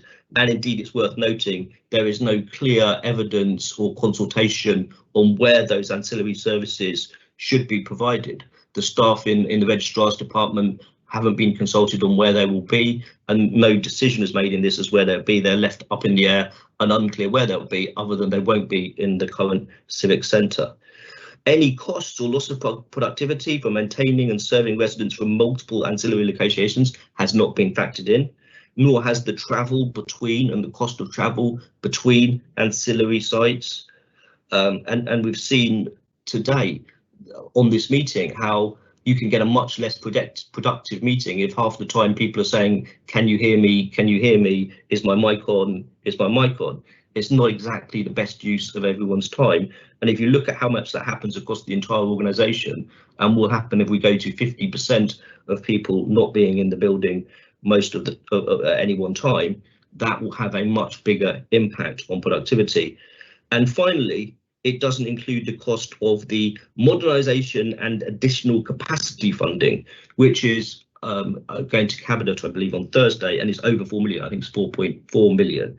And that includes the Flexible Future strategy, which is absolutely key to this working. If the Flexible Future strategy doesn't happen, this cannot work with the current footprint that is being proposed. So, Chair, if I may, that sets out the case as to why we believe that this decision should be called in. I'm disappointed, given how long it's taken to get to this position, that we still don't have all of these things, that we still haven't had meaningful consultation, that we still don't have a business plan, and that the council hasn't put in place a proper policy framework and a budget framework for this whole scheme. Thank you, Chair. And you're on mute, Chair. Thank you. Thank you for that presentation, Councillor Osborne. I'm now going to invite the leader, deputy leader, to speak, and we'll ask you to explain your reasoning for the decisions, and if you could address Councillor Osborne's point. Thank you. Thank you, Angela. I would like to thank you as well for the opportunity to respond to the points raised. I am surprised at many of the comments made by Councillor Osborne, as he did not raise any of these points at Cabinet at which he was present. But with removing this report at Cabinet last week, I did reiterate what I had previously said at Scrutiny, that it is in recognition and culmination of a lot of hard work over the past few years. And over the past 18 months, we've seen the world change, and the way people work has also changed. And that is not any different to Harrow Council, with many now working remotely or on a hybrid basis. It is quite clear that we don't need a massive civic centre anymore. Over the past year, there's been very few staff working in the existing civic centre, and by utilising the benefits of remote working, our services have still been delivered. Those that don't have access to the internet have still been able to access services, with very few people attending the civic centre site. I think we've also seen over the past few years a reducing number of residents who come to the civic centre for services, with over 90% interacting online. And that has been consistently increasing as we go forward. And most services you can only access online now, which is to school admissions, rather than say even housing benefit has to be mainly done online. And I have to say that the principle located in the new civic centre at Peel Road has been ongoing since around 2016, 2017. And this included, I understand, cross-party discussions which noted the primacy of the space for democracy and the community, the need for flexible use of space, and noted the shift to digital for customer services. And the design dimensions and appearance of the new civic centre will all be a matter for consultation during the planning process, and due to legislation, I'm not putting forward a view tonight. I think the decision made by Cabinet set out the considerable improvements that will allow our staff to work in a more modern, flexible environment, make more use of the vacant space at Forward Drive, build a new civic centre in Millstone, and because it is smaller, allows us to build more affordable housing for the residents of Harrow, and even introduce more increased number of bouncer parking. And the accompanying reports from Mamerton, Young, Savills and Volterra, who are specialists in their field, supported the proposed recommendations on the Cabinet agenda. Also pay tribute to the team who've been involved with this throughout. Paul Walker, although he's left now, Julian Wayne, Dawn and Kirsten, who's put a lot of time into all this, and all those decisions have been checked by the specialists in their fields, and those reports are attached to the Cabinet report. And in response to some of the comments made, this is not just about home working. It is a more complete working experience than home working that will provide a balance of office-based, flexible and remote working, which the staff are very positive about, as evidenced through a number of surveys. The forward drive site will be set up to ensure our staff can work more effectively and build a better collaboration with the staff who already work there. We have already made a significant investment into information technology that supports staff to effectively work remotely, which we're using this afternoon, and also allows our residents to access council services much more easily. There are a few who still need that initial face-to-face contact with the council, including the MASH, and this will be accommodated, and all that is highlighted in the report.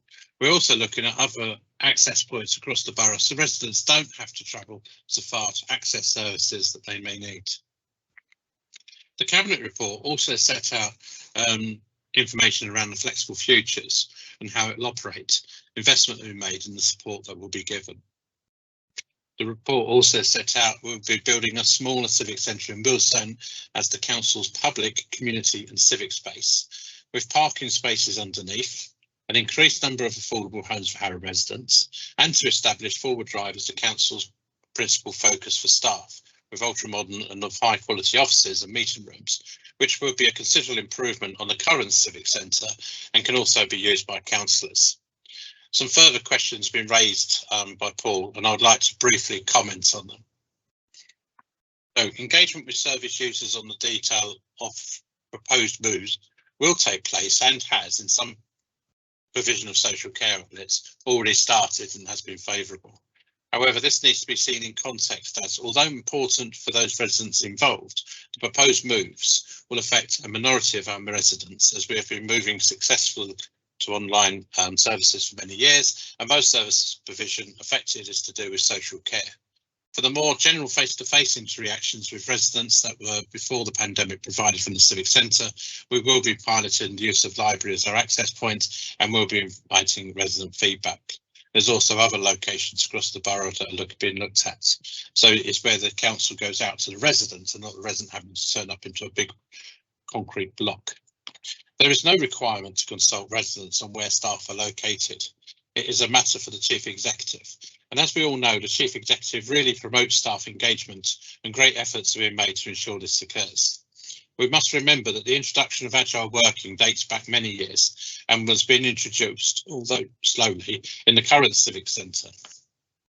In 2019, the engagement was enhanced with more detailed discussion with teams on their needs in working in an agile environment, as the Civic Centre was planned to close. And if you look at all the reports that went through the council back pre-2016, we had casework around working as a mobile and flexible organisation. Since then, we have, of course, had the pandemic, where nearly all of our office workings have been working away from, workers have been working away from the office. This is an enforced type of agile working and not an extreme we wish or plan when forward drive is open, when staff will be able to come into work 2 or 3 days a week and work elsewhere as well. Over the past 18 months alone, the council has engaged widely with staff on how they are working in this extreme version of agile working through surveys, DSCC home individual risk assessments, chief exec and senior officer updates and wide communications. And I've attended some of those online as well, and they've been very informative. And the feedback sessions that we've seen have also been very well supportive. Generally, feedback from staff has been positive about being able to work more agile and flexible, although there is growing concern about well-being of some staff who are only working at home. Of course, in future, they will be able to work in the office, at home, and in other locations. In addition to engaging staff about working at home during the pandemic, the council has also been specifically engaging on longer term agile working through interactive discussions with teams on their and their clients' needs when the Civic Centre closes, discussions with staff network groups such as disability working groups, discussion with unions which will be extended as the council looks at terms and conditions, discussions at leadership forums and team meetings, management webinars, introduction of change champions from across the organisation, and general communication to staff on flexible futures. We will also be asking all office workers to update their individual risk assessments of working at home and agile working, and most importantly, we're going to pilot the way we propose to bring in agile working through the Civic Hub, which has been highlighted over the past few months. It's been through all the council's communications out to members, including staff, and quite a few people have responded to that.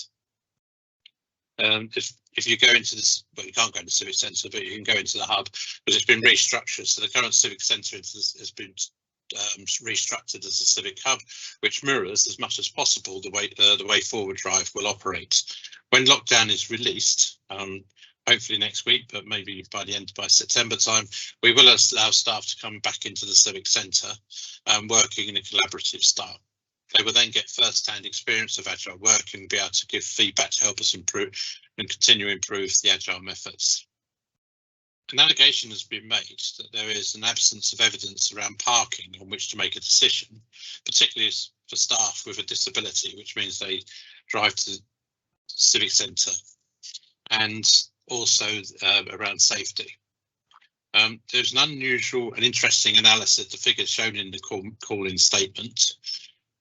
80 members of staff confirm they have a disability, but 51 prefer not to say.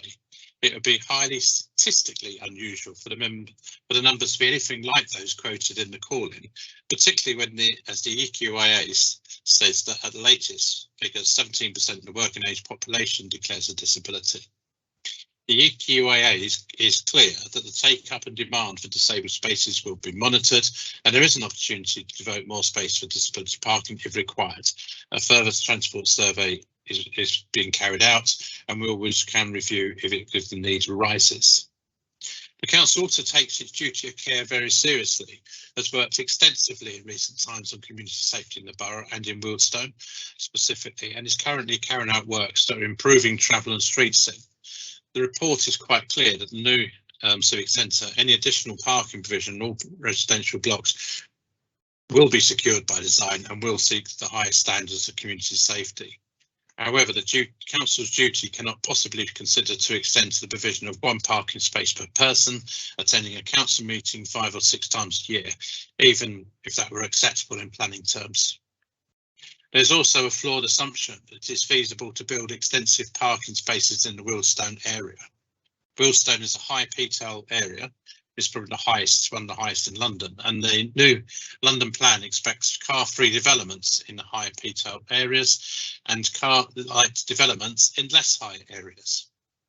The Forward Drive depot, which is at PTAL 3, has a substantial number of spaces which reflects not only the lower PTAL, but also the operations needs of the depot. The council's preferred partner, Waits, indicates it's only feasible, let alone cost effective, to build 40 spaces at the Harrow Civic Centre. Extensive investigations into the opportunity of providing car parking space in Wealdstone have been carried out, and the sites for investigation listed in the report are the sum total of existing opportunities.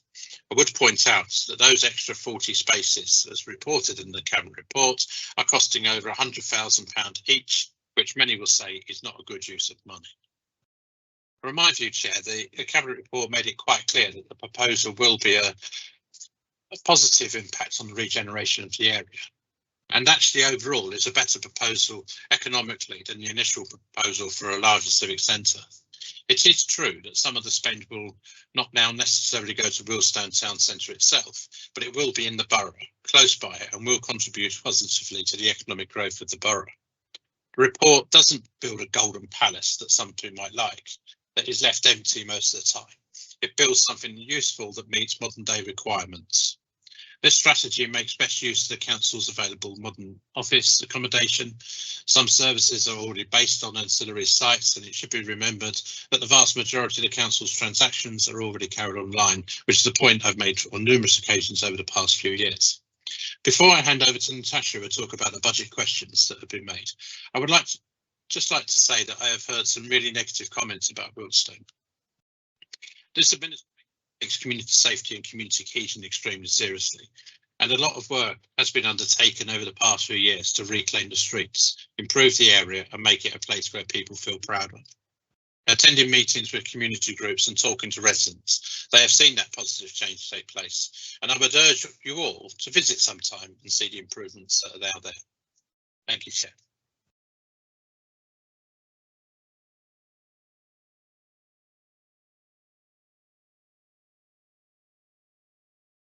Oh, you're on mute, Chair. Right, thank you. Thanks, Councillor Henson, for that presentation. And I think we will move on to Councillor Proctor for her presentation regarding the budget. Thank you, Chair, and thank you, Graham, for all of the explanations and discussion that you've given so far. So when I took over my new role as portfolio holder for Financed Resources and Deputy Leader, I had a very in-depth handover from my predecessor and also from council officers on the accommodation strategy and the new civic. The officers continue to keep me fully briefed on any developments and where we are now. So to begin, I just have to say how shocked I was for the reasons given to call in this decision, particularly regarding the budget framework. I couldn't believe that you were questioning the integrity of our Section 151 officer in this way. Anybody that's ever met Dawn would know that there's absolutely no way she would have agreed to plans without them being fully costed, particularly plans of such importance like the accommodation strategy and the new civic. But I think you know that you've met her too. So just to highlight some of the figures specifically, because I figured this might be something you were already aware of, but I just want to highlight the fact that we do know those figures. The total depot construction at 33.9 million, accommodation strategy 7.651 million, and we've also got money in for other costs such as COVID, for example, 2.976 million. So that's a total of 44.527 million. And I thought I'd just add the breakdown because you've mentioned the extra 2 floors so often that we don't know about them. We do. That's costed at 5 million. And that also includes the extra parking spaces that Graham mentioned in his presentation too. So just to reiterate, to use language such as unknown but likely to be in millions to say that we don't know these figures, I think it's hyperbolic in the extreme, but it's also clearly untrue because the cost of the accommodation strategy have been reported to Cabinet. I've just given them to you again now. They're all accounted for in the budget and the capital programme. The reports also made it clear that this was a capped amount and that if the amount was exceeded, then other capital projects would need to switch to meet the cost. It's all within the cost neutrality, and like I say, you can take that with Dawn if you don't believe her, but it's all there. Graham also kindly highlighted a number of points, especially regarding Wildstone, of which everybody knows that I am a member for, and I live in Harrow Weald, so often walk from Harrow Weald into Wildstone, and further on beyond towards the depot is if I'm heading up into that part of town going in towards Kenton, places like that. So he's kind of mentioned what we've already been saying about Wildstone. You can see behind me, it's very welcoming. This is what we've been doing in Wildstone, and it's part of the wider improvements taking place. But I just once again, I can't believe you're bringing the name of Sarah Everard into this discussion about our own policies when just that beyond the what that would mean to her family that's being used at this time. It's an ongoing situation, and she was murdered by a serving police officer. I think to bring in situations like that to this discussion is pretty disgraceful. But like I say, I think I've just highlighted a number of points on the budget, and Graham's mentioned a lot of what's happening in Wildstone. Please do come and visit us. You can talk to some of the people that live there. But I think I'll leave it there on the financial position because those are the figures. We know them and they are there for you to see. Thank you. Okay, thank you, Councillor Proctor. Now I'm going to ask whether or not there are any questions for the leader, deputy leader, and the Councillor Osborne from the subcommittee. Chairman, please forgive me. I did have my hand up, and I know that I wasn't down there speaking, but I was a signatory to this call-in, and I would be very grateful if I may make a 2 or 3 minute comment on some of the things that have just been said. I will come to you, Marilyn. I want to hear first from the subcommittee members for their contribution. So in accordance with the protocol, I will attempt to come to you later on. So in terms of the hands which are up, can I hear from Councillor Lee first? Yeah, just a question to either the leader or the deputy leader. In terms of car park spaces, isn't it correct that there has definitely been a move towards using public transport?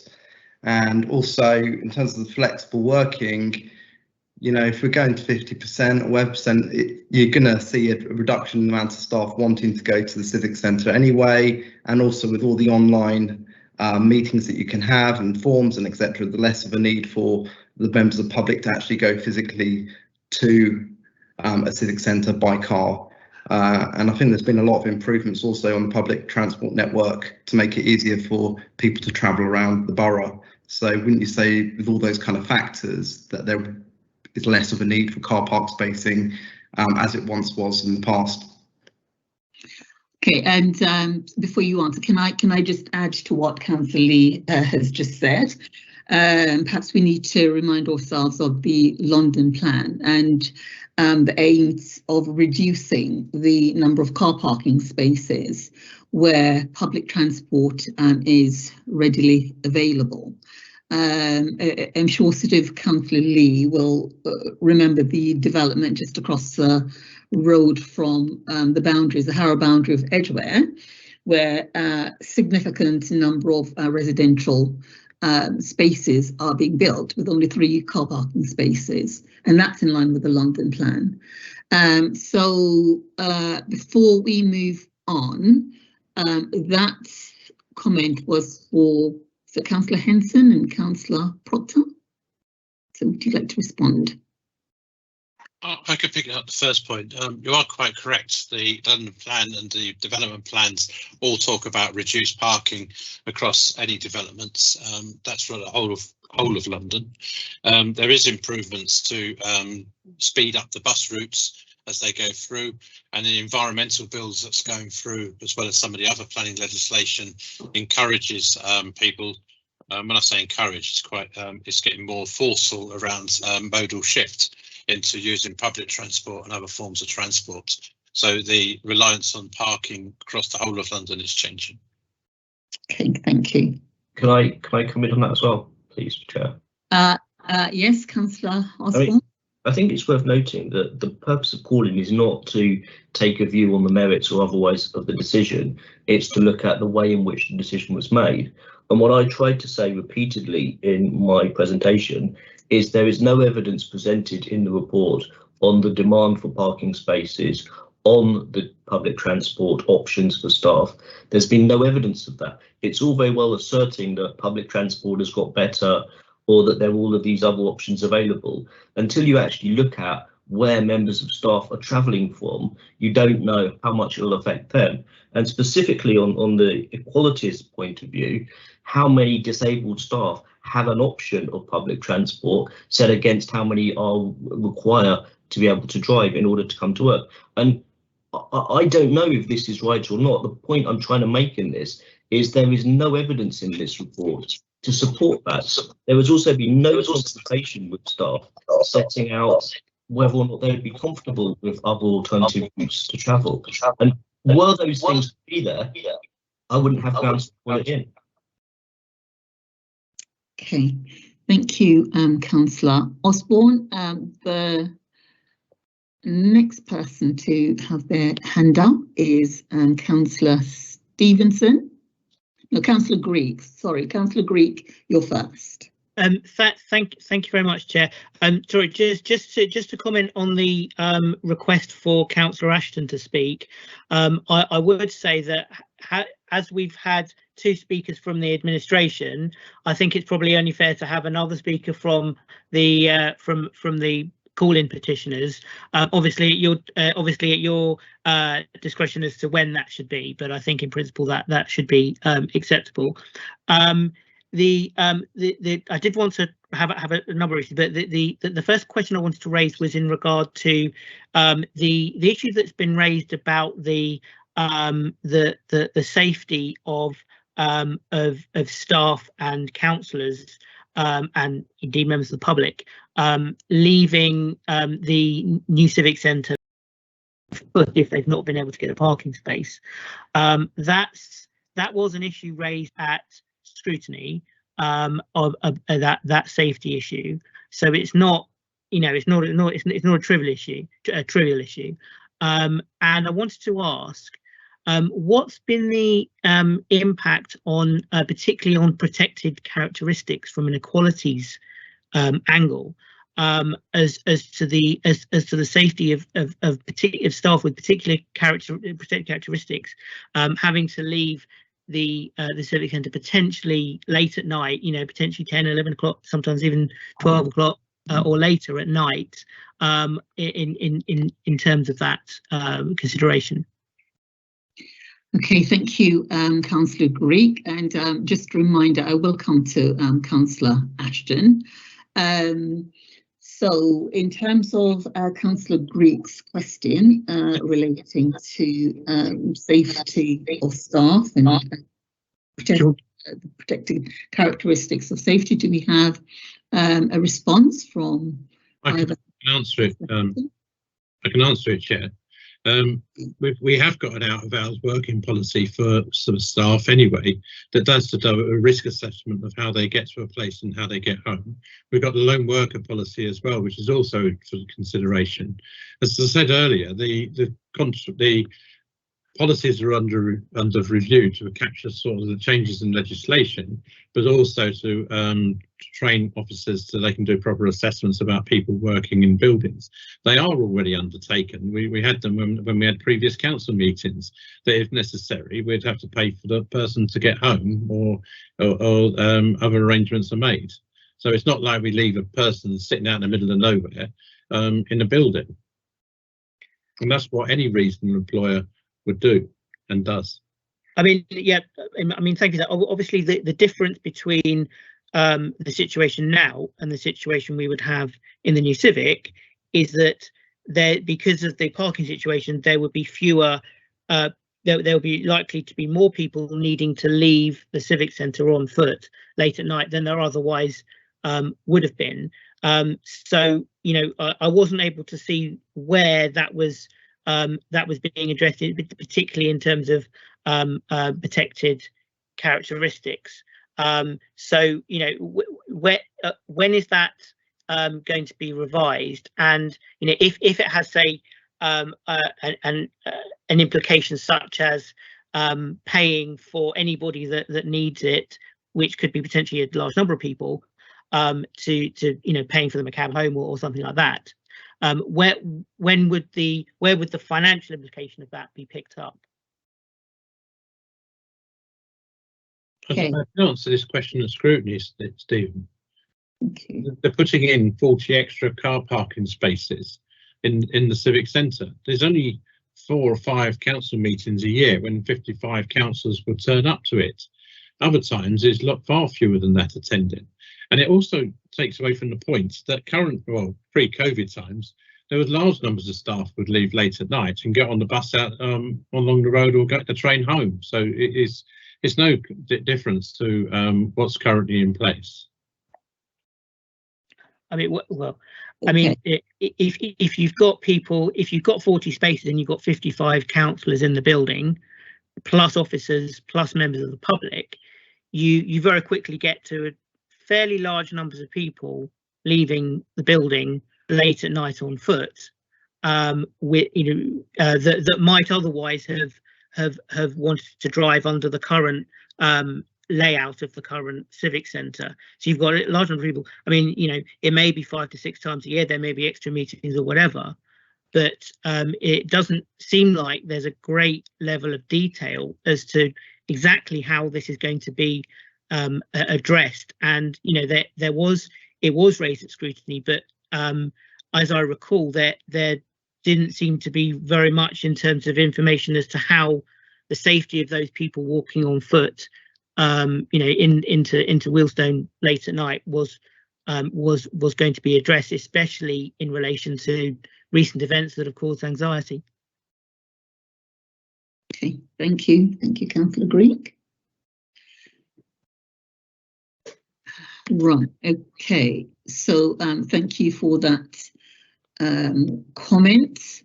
I will, the next person on the list is Councillor Stevenson, and then I'll ask Councillor Ashton to come in. If that's acceptable to you, Councillor Proctor, I'll ask Councillor Ashton to come in. So if I could just ask, because I don't have a copy of the exact way this is being done, but normally there's the opportunity for the people calling it in to ask officers or the cabinet members questions on their thing. Is that something that we're going to come to, or? Right, so I've asked for the subcommittee to ask questions of, but we will come to, we will come to those who've called in the decision. I don't have that in front of me. Thank you. I've got quite a number of hands up, so I am just working through those hands. So, Councillor Stevenson. You're muted. You're muted. Sorry about that. Yeah, thank you, Chair. It's been very interesting listening to everyone speaking. I mean, a call-in committee like this that we're all members of tonight, very important. We should really try to leave our political hats outside if that's possible, because what we're deciding tonight, or we're influencing tonight, is something really, really key to the vision of Harrow. And whoever we are, we're all going to live with the consequences of this, because buildings will be built, things will be done. So we've really got to think long and hard about this.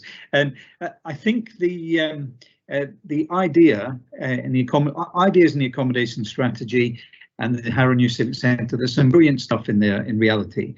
But there are problems with the process that we've been going through, and this is much of the message that's come from this call-in tonight. I don't think Paul's point about the fact that there's been no meaningful consultation with staff has really been addressed by anyone. We've learned as a council in this last year that if you don't consult with whether it's residents or others, and you drive something through, it doesn't necessarily achieve what you want. And I really think there's an opportunity for us to address this a bit better. But so I would ask the leader, I know he talked about it, but is he really, it's a question to him, but there's one or two more questions. Can you really put your hand on your heart, Graham, and say that consultation with staff has been meaningful? Because a lot of the staff tell us that it really hasn't been, and there's no evidence of it really being meaningful. The other points, such as the absence of adequate evidence on which to base a decision, there's quite a preamble there in what was said about the position of the Civic Centre and Forward Drive site and how it's not backed up with evidence. I just wanted to address one or two comments that the deputy leader said in response, but I really don't think we should try to be political about this, and I don't think a political point was being made about mentioning that high-profile case recently. But as a result of that, if you remember, there's a very, very high number and proportion of women in particular who say it is not safe to go out in the streets at night. Whether it's Wealdstone or anywhere else, we have to address these things, and it's important to highlight that. So we've got to be objective about this, and you've got to listen to the comments being made, and whether you feel they should be addressed, in my view. The action is not proportionate to the desired outcome. Well, again, we've chopped and changed. I know we have to change. The leaders said because of COVID, we've had to change things. But I really think it's been more of a knee-jerk reaction than a plan. And I think we should take a step back and actually reconsider, because from my personal business point of view, and people in Harrow I know, and people in wider business communities, the flexible working arrangements that were talked about are still very, very flexible, and a lot of people do want to return to their office flexibly. And I seriously question whether we've really addressed that point. And that's very important. So again, Graham, I'd like you to respond to that. And on the finances, I mean, Natasha, it's your responsibility, finances nowadays. I don't think that we should be considering anything personal. It's for this committee and anyone else to question and question, because it's democratic. It's not questioning the integrity of the finance officer of the council. That's not what this is about. Hyperbolic in the extreme, we can use those sorts of expressions, but I really think we should address the points that there's some facts there querying some of the financial issues, and no one has really answered those tonight. And hopefully you might respond to that. So what I'd ask us to do is please be objective about this and address some of those points. So hopefully Graham and Natasha will have some response to me. Thank you. Hey, thank you, Councillor Stevenson.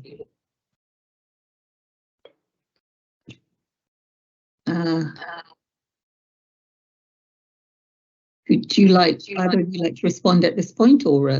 Yeah, sorry, I was just trying to demute myself. If we talk about the staff consultation, this started a couple of years ago, as they said, and it's been ongoing for a period of time. It's been ongoing since the Building a Better Harrow Board. It sort of gathered pace when the Building a Better Harrow Board was in place. And apart from the resident consultations that were taking place, a number of staff consultations also took place. And it was based around having the right equipment, the right place to work from, and the right support in place. And the point I was making is that since February last year, where the council staff, and like many others, multi-millions around the world, have been working remotely, the staff have turned around and said they don't want to go back into a majority, and I'm saying all of them, but I'm saying the majority of staff don't want to go back into a 9 to 5, Monday to Friday work pattern. There's a number of reasons behind that. Some of it is around travelling into a civic centre, some of it's around the best use of time. It could be that they could probably work better in a different location, and all this is allowable. But it's managing expectations that we can't expect everyone just to work every day at home and we don't see them until they retire. So you have this collaboration space where the managers work with, so they can go in and have fertilise the ideas and have that discussion that can take place. And the training and development that might need to be taking place, quite a bit of it's taking place online, but a lot of it is also taking place in physical places, and some of that could be done at the Arts Centre. It's not saying we have to do it from the Civic Centre. So the pulse surveys that go... I think we might have lost Norman.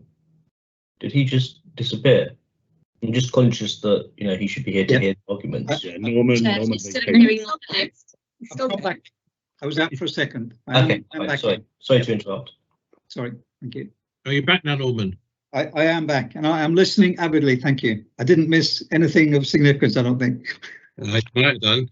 I was congratulating you on your run around Pinner this morning, but still. So we do the pulse surveys, which come back with the ideas about what the support. There's a lot around some of this, and it also identifies training need and other support that may be required. So not just equipment, but also health assessments, risk assessments, working from home, making sure you're sitting properly in the right chair, right through to, is it a safe working environment where you're working from?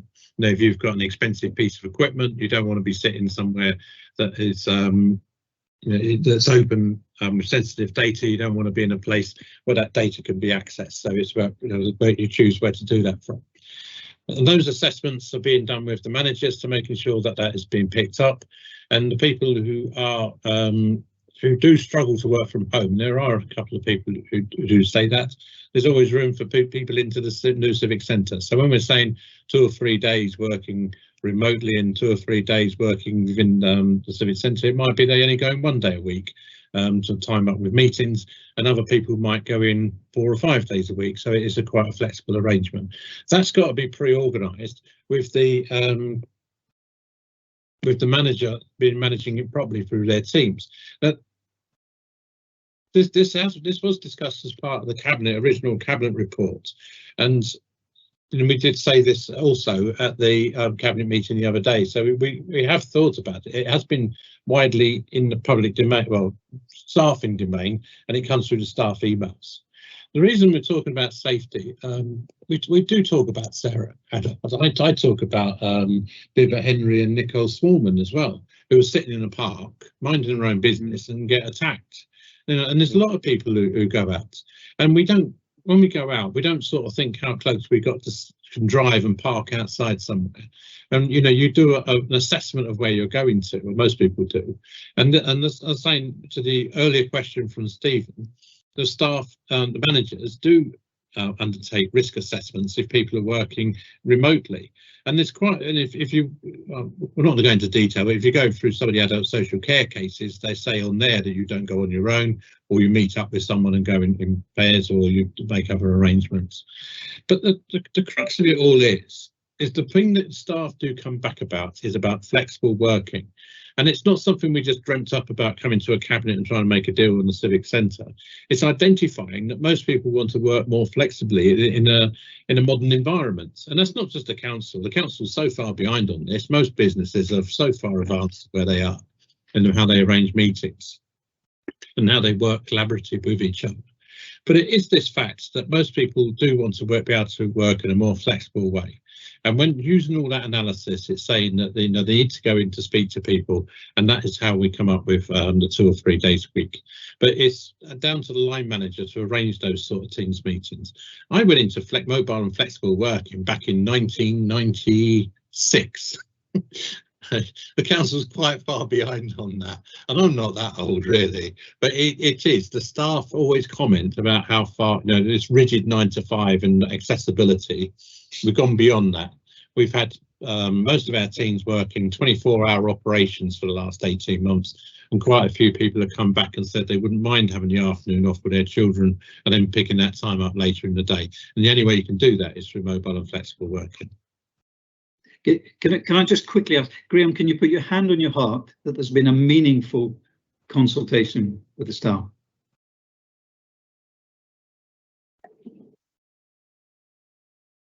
Yes, I can. As I said to you before, because Sean, as a chief executive, one of the key things he insisted on when he came into the Harrow Council was around engagement and consultation with staff around changing working practices. And that's been consistent throughout the whole pandemic.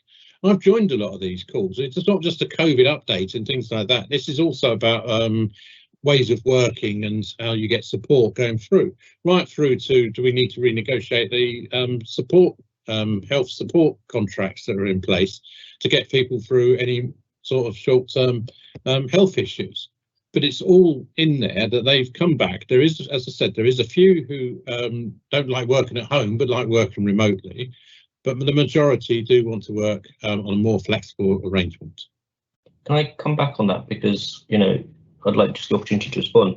I mean, it's worth noting that there is no question in the Pulse survey that asks people if they want to work more flexibly. There is no question that asks them how much more flexibly they want to work. There is no question in do you want to work or be based in Forward Drive. There is no question on how you travel into work. The council has done 2 Pulse surveys since the pandemic started. None of these questions have been asked, and it's, I think, a bit much to expect a member of staff, particularly a junior member of staff, to join a call with the chief executive and council leader and object in front of everyone to a key policy of the administration and the chief executive. I think that would be a big ask for a junior person in the organisation, and have to have a lot of confidence in the organisation. And there's some evidence from other surveys that people don't have that confidence. And just specifically on the remote working, it's worth noting in the Pulse survey that took place in October, people were asked, if you are regularly working from home, are you experiencing significant IT problems? 247 people answered yes and 600 people answered no. That is a significant number of people who are unable to work from home. They're, quote, having significant IT problems. And that's not addressed in this report. And Councillor Henson keeps saying he's heard this, he's heard that, he's heard this. There is no evidence in this report or anything that's been said of any survey being done or any proper consultation exercise being done with staff setting out these, whether these assertions which may be true or may not be true. I genuinely don't know what every member of staff or the majority of member of staff feels. I have my anecdotal things of some people seem to be in favour and some people seem to be against it. The way you know for certain is to do a proper survey or consultation, and the problem is that hasn't been done.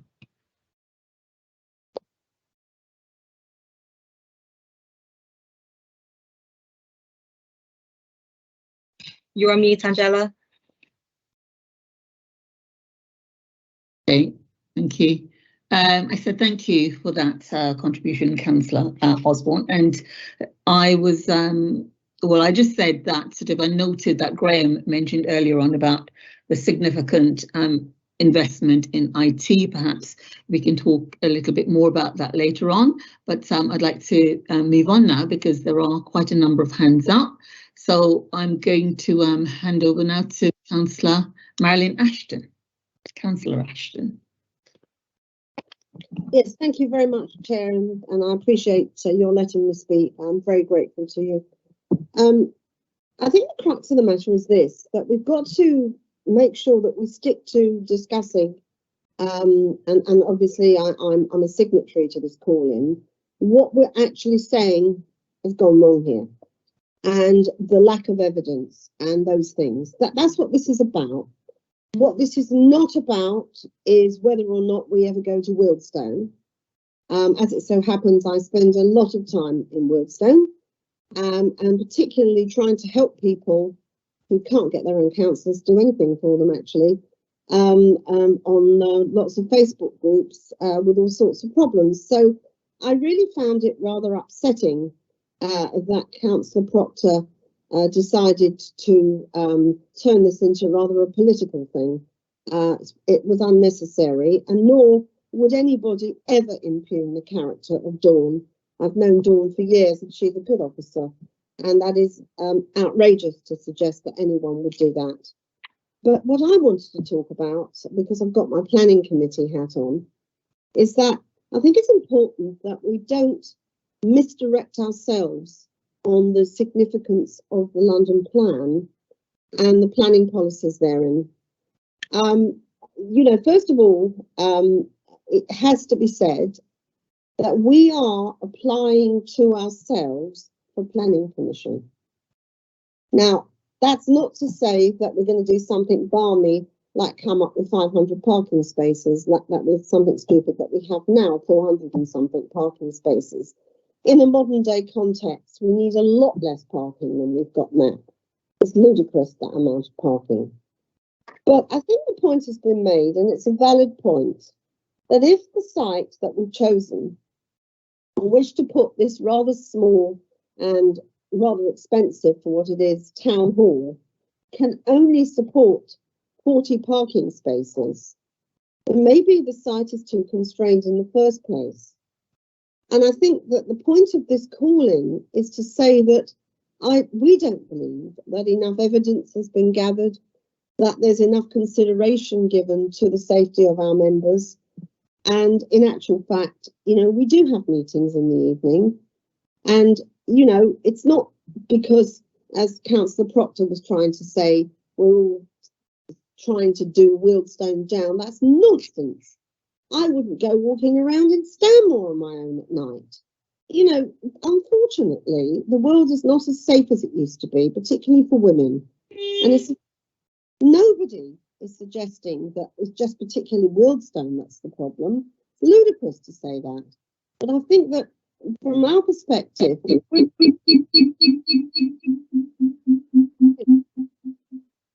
we're applying to ourselves for planning for this project, if we are in the driver's seat, and bearing in mind that this is not a residential development, this is an office, commercial type development.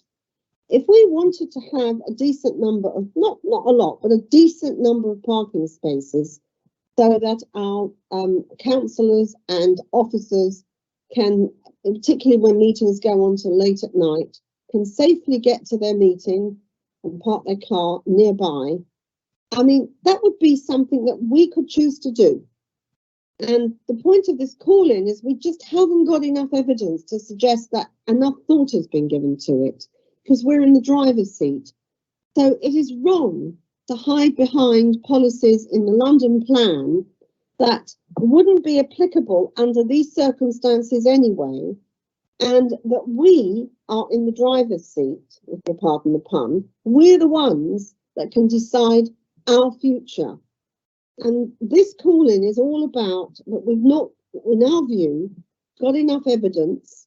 We haven't got our business plan sorted out. And as Councillor Osborne has said, we've actually, what we've done is we made the wrong decision in the first place, messed up on the development at the depot, and then tried to play catch up afterwards. And of course it's not going to work out for us. That's what this call-in is about. And you know what, we know almost certainly that this will not be called in because of political expedience, but actually it should be.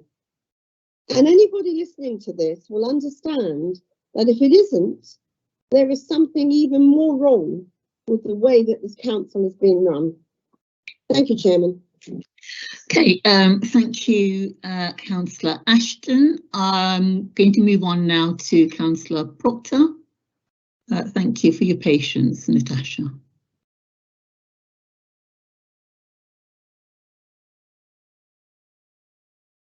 Just unmuting myself. Hopefully everybody can hear me okay.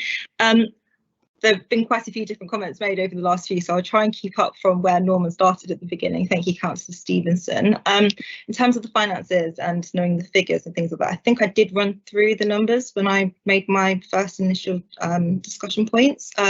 If there are any of them again that you want me to go back through in more detail, please do highlight that, because I've got the breakdown here, so I can go back through those again.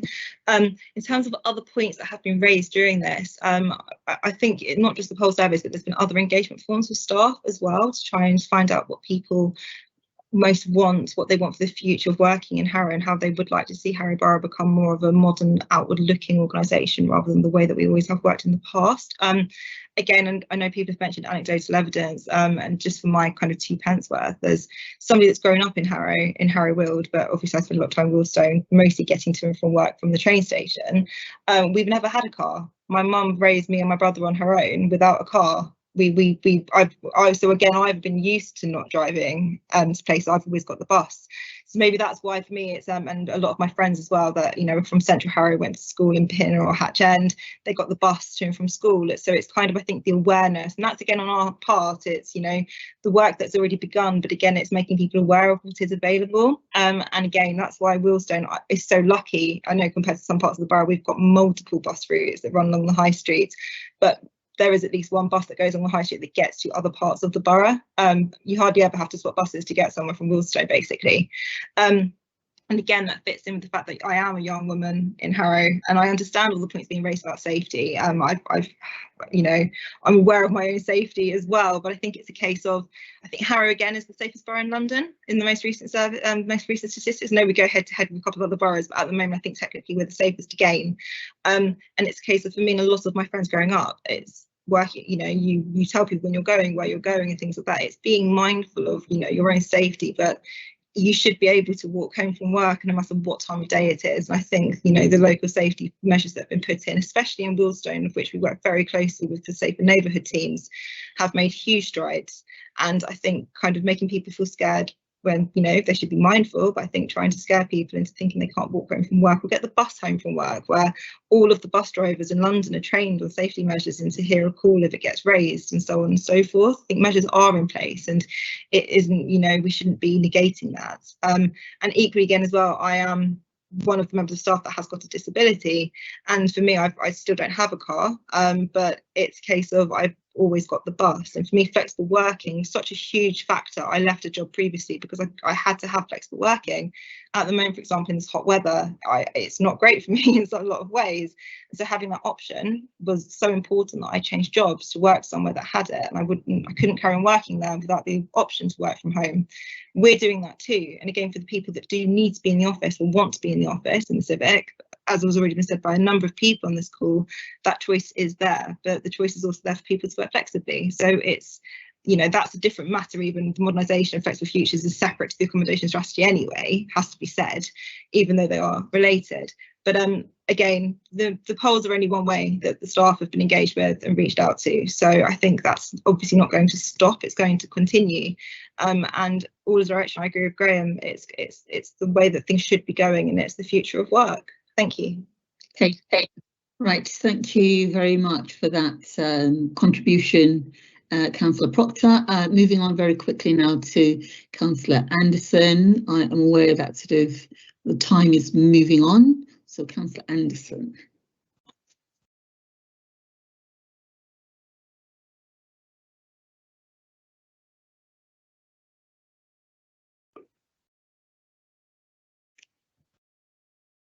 You're muted still.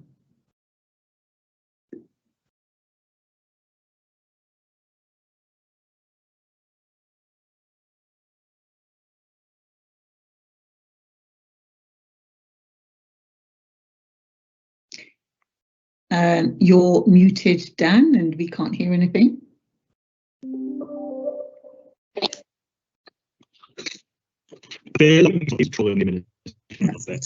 My question is, my question has been covered. I don't try and keep it brief, but in terms of the proportion outcomes, I'm wondering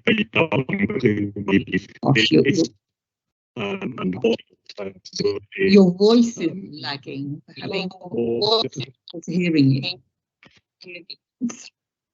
Turn off your camera. See if that works.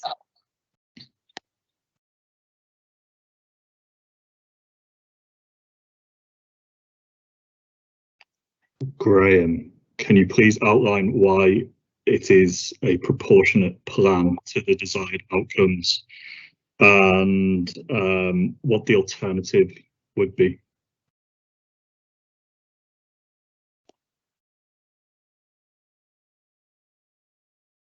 Okay, thank you for that question, Dan.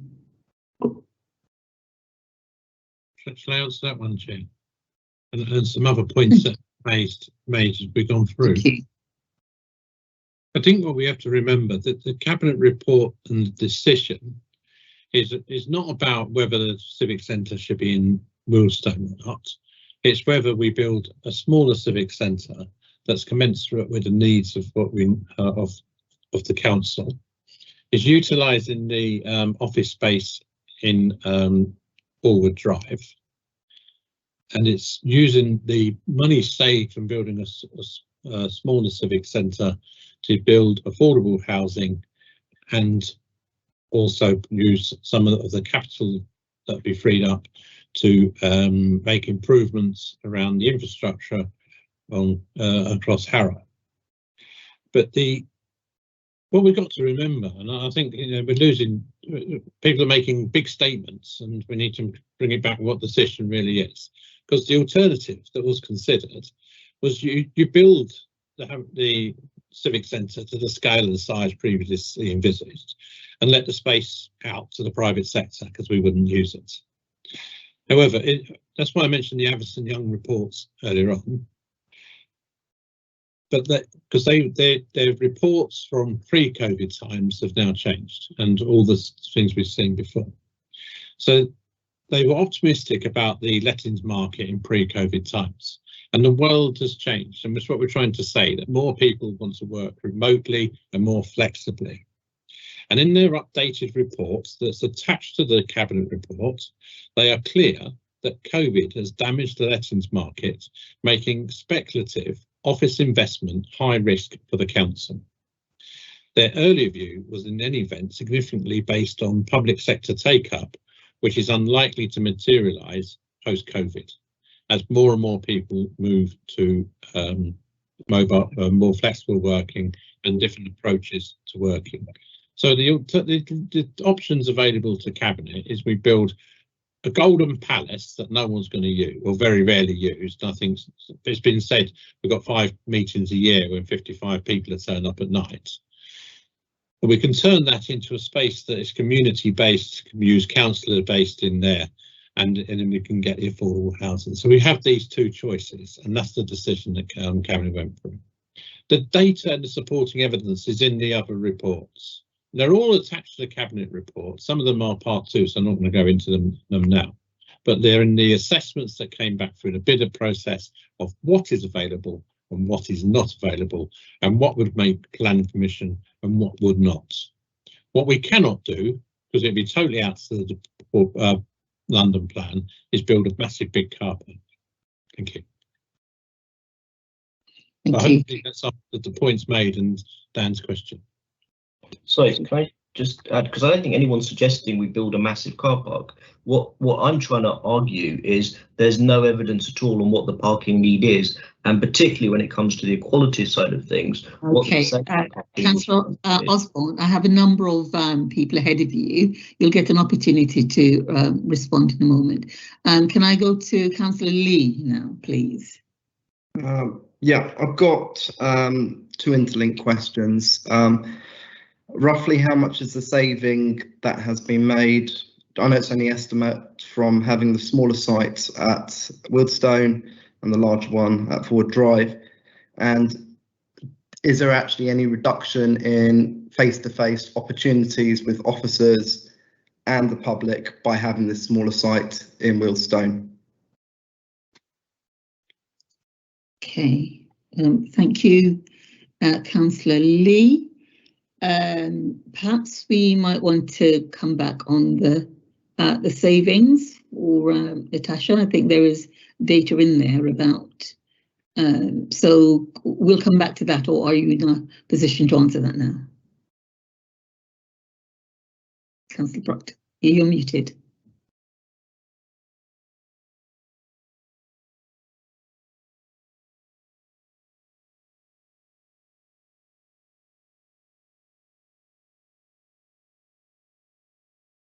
All right, we'll come back. We'll come back to you on that. And the next person on the list is Councillor Greek.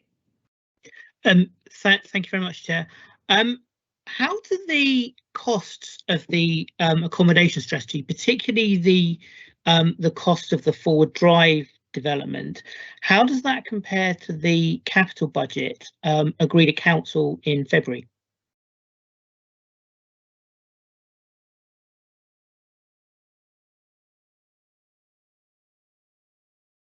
Okay, do you want to come back on that one? How does the cost of the agreement differs from what was agreed in February? Okay, so we'll come back. We'll come back to that. Oh, Councillor Henson. Yeah, you're muted, and we can't get through to Councillor Proctor.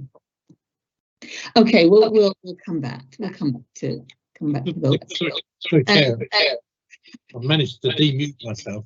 The cost for the new centre is based on the Cabinet report from paragraph 247 onward.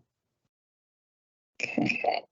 Thank you. I mean, if I can come back on that, unless there's any further response, the papers say, the reason why I'm asking is the papers say that the current running costs of the Forward Drive development are 44 million, and the capital budget, if I'm correct, had a cost for the Forward Drive development of 14 million. So how can what is in front of us now be consistent with the capital budget agreed at full council in February? Natasha's going to try and rejoin the meeting, but I don't think it's 14 million. The build cost of the forward drive was over 33 million pounds, as we took that to cabinet back in early 2018. I mean, I've got the capital budget in front of me from February, and it says that, in the line of depot redevelopment project, it says total project cost 14.571 million, and we're now at 44 million. No, the budget sets out. Natasha will be able to answer the question, but it's a rolling years, isn't it? It's what's in this financial year for the budget. But the cost of the depot was 33 million pounds. There's 24 just for the initial build costs. There was other costs coming in and extraneous costs. There was a environment made at one of the cabinet reports. But the finance is on the edge of my understanding. You know, that's what we have the cabinet members for. And I think Dawn may be on the call, so she may be able to answer that one directly. Hi, sorry, it's Natasha here. Can you hear me? I've tried turning my camera off to get off of mute. Yeah, we can hear you, Natasha. I think the heat is just getting to the surface pros now. We've been on this call for quite a while, so everything's starting to switch down. In terms of those numbers, yes, Graham is correct. So the build of the 3-storey new office building in the depot would be 24.2. With the 2 extra floors, it's an additional 5. Vehicle workshop is 0.65, and then there's another part of this which is 4.05. So the total cost of the depot is 33.9. And in terms of these answers, we sorry, I'm just trying to read off the notes as well.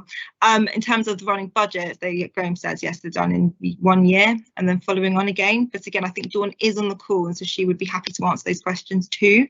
But that is the outline of the cost of the depot, if that was the question we were answering. Right. Okay. Well, thank you for that. We weren't going to include officers in this, but if Dawn is happy to clarify that position, then that would be welcome. Thank you, Chair. Yeah, the figures that Councillor Proctor has detailed are correct. So there is a build-up of budget for the depot. So there's currently 33 million. What the accommodation strategy did do was show how there was going to be environment within the capital programme to fund the additional cost of the fit out of the programme. And the details that will be in the capital programme will be for 1 year only. Okay, thank you. To be clear, the capital budget for fit out is going from 2.2 million to 10 million. I mean, there's an extra 8 million in fit out. It's also worth noting that the original capital budget was based on there being an income from renting out the top 2 floors when they were added onto the programme. And it's also worth noting that the programme significantly overspent, and Cabinet was required to buy some money in order to cover that overspend. And that was sorry, I just want to make sure we're being given the correct figures here, because looking at the agenda of today's meeting, page 127, the total cost of forward drive is 44.194 million. So where figures are being banded about of 24 million, 33 million, the cost I was driving at I was referring to was that cost of 44.194 million, which is in contrast to the 14 million that was passed by council in terms of the capital budget for forward drive. So, you know, can we confirm what the correct figures are, please? Dawn, if you're not in a position to do that now. Sure. So what we had is this is just a repetition of what Councillor Proctor has already said. We currently have £33.9 million in the budget for the depot and in the capital programme for the depot. So that is over the period of the life of the project. That includes the original building, the 2 additional floors, the vehicle workshop, and then there was environment that was transferred into the budget in December. The accommodation strategy report transferred a sum of £7.6 million additional into, which was a mixture of capital and revenue, into the depot budget. well, and that was for accommodation strategy. So there was 725,000 was transferred in for management and ancillary sites, and then an element of capital, and that was all very much detailed in the accommodation strategy report, where we showed what was in the budget and the additional amount sum. And I can't say the sum because it's a part 2 sum, but there was an additional amount of money included in that for time extension claims. So that comes to a value of just 44 million. Okay. Right. Okay. Thank you for that, Dawn. And we're going to move on now. Sorry, I did have a further question, if that's all right. Thank you, Chair. I did want to ask, where shouldn't we be, if we're going to make if the council's going to be making a decision like this about an accommodation strategy, shouldn't there be a full business plan backing up that accommodation strategy, taking into account the various elements, including the new civic, including forward drive, including the ancillary sites and all the other various bits and pieces, looking into all of that?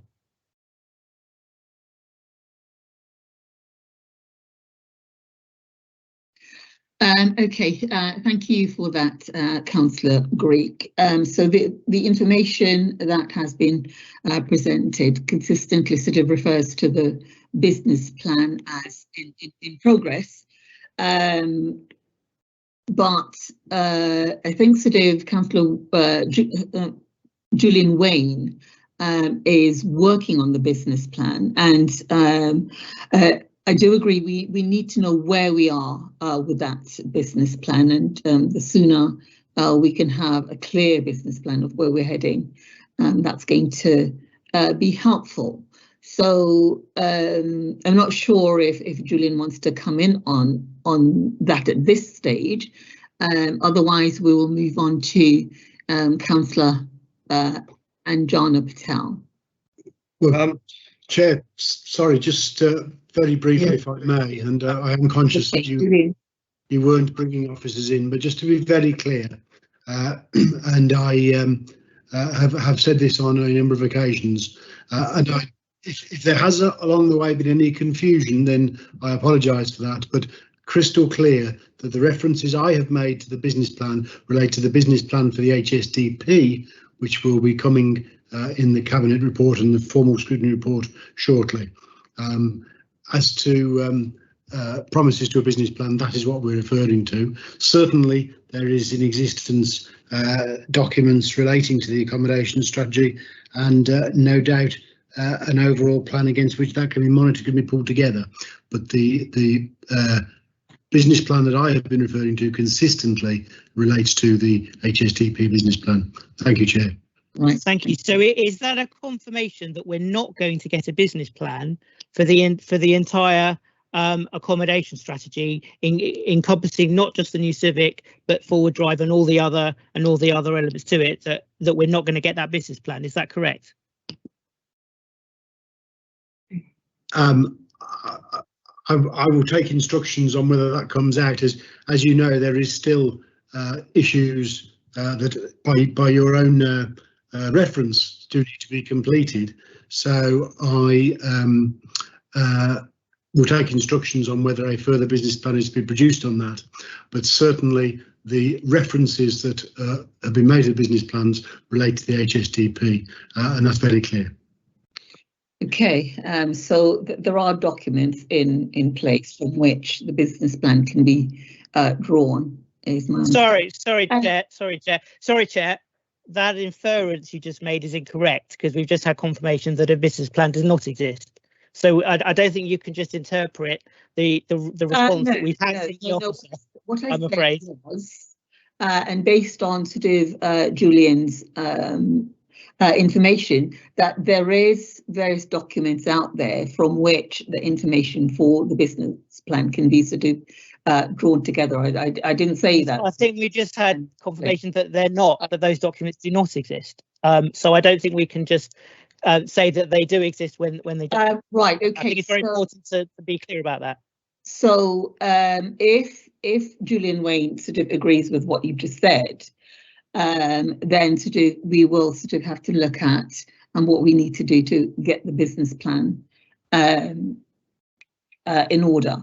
I'd like to move on now and ask the subcommittee, because we've got Councillor Anjana Patel as one of the signatories who's got their hand up and would like to speak. So, subcommittee, are you in agreement that Anjana Patel, Councillor Anjana Patel, should speak?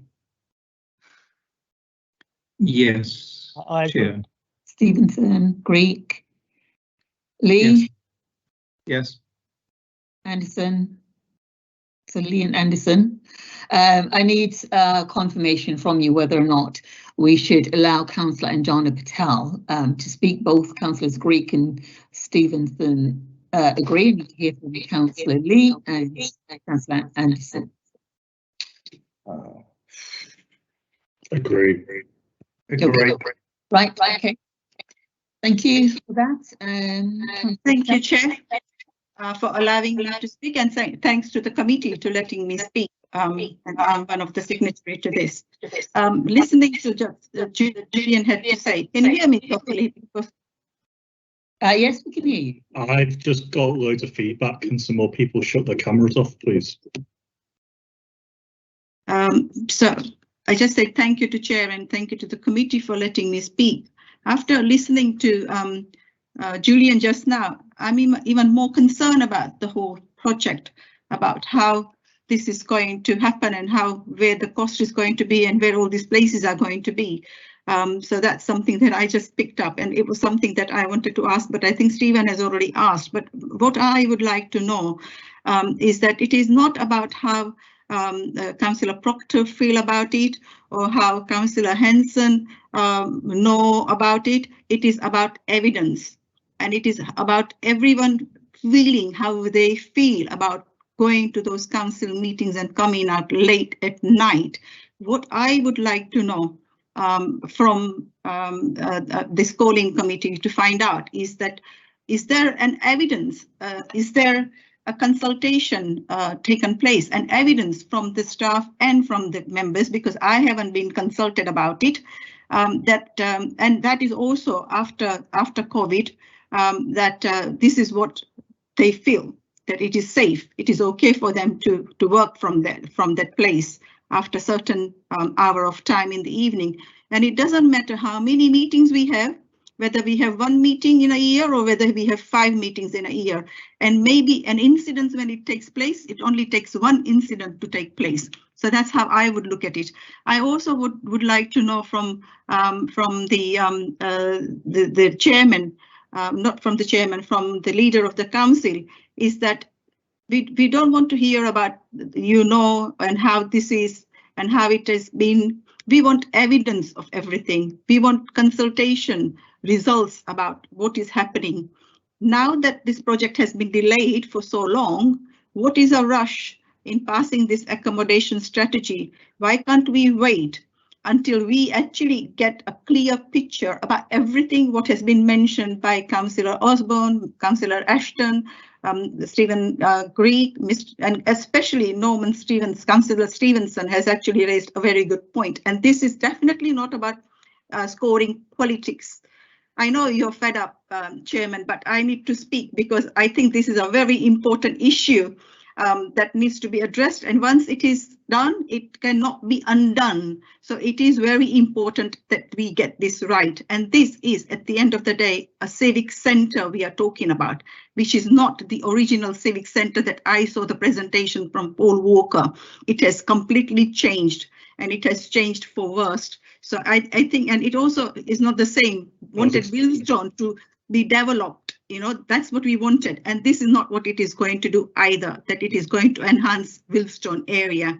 So I think there are a lot of questions that needs to be answered. I want this committee to really think long and hard about, what you do about it.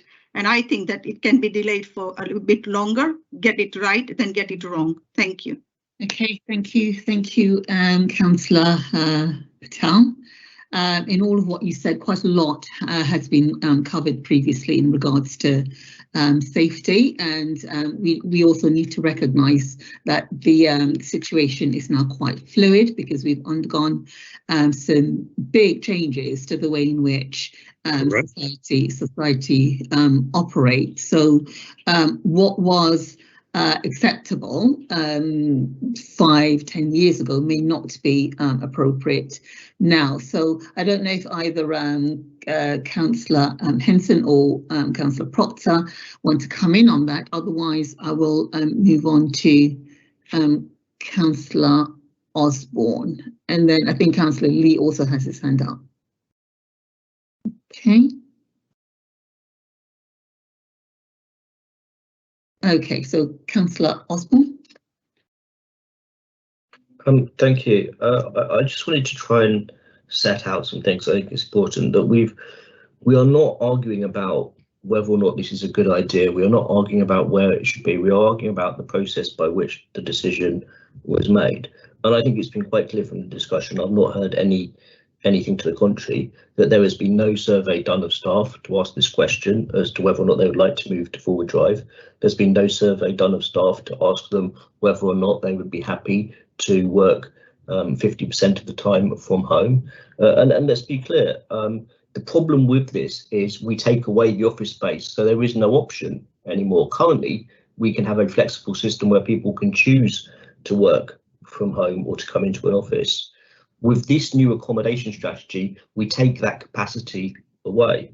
I also think, I just wanted to touch on it, around the parking. No one is suggesting we build a massive car park, but we are suggesting that there is no analysis done of what is actually required. What we have is a constraint on the site of 40 spaces, and therefore we are saying, well, that has to do.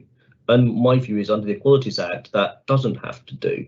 You either have to have adequate parking spaces for people who need them for disability or other protected characteristics reasons, or you have to have mitigation measures in place. And there is nowhere in the equality assessment that sets out what these are. And we have a hard limit of 40 spaces in this proposal. There is no option then to add more to it after the thing has been built. It has been built.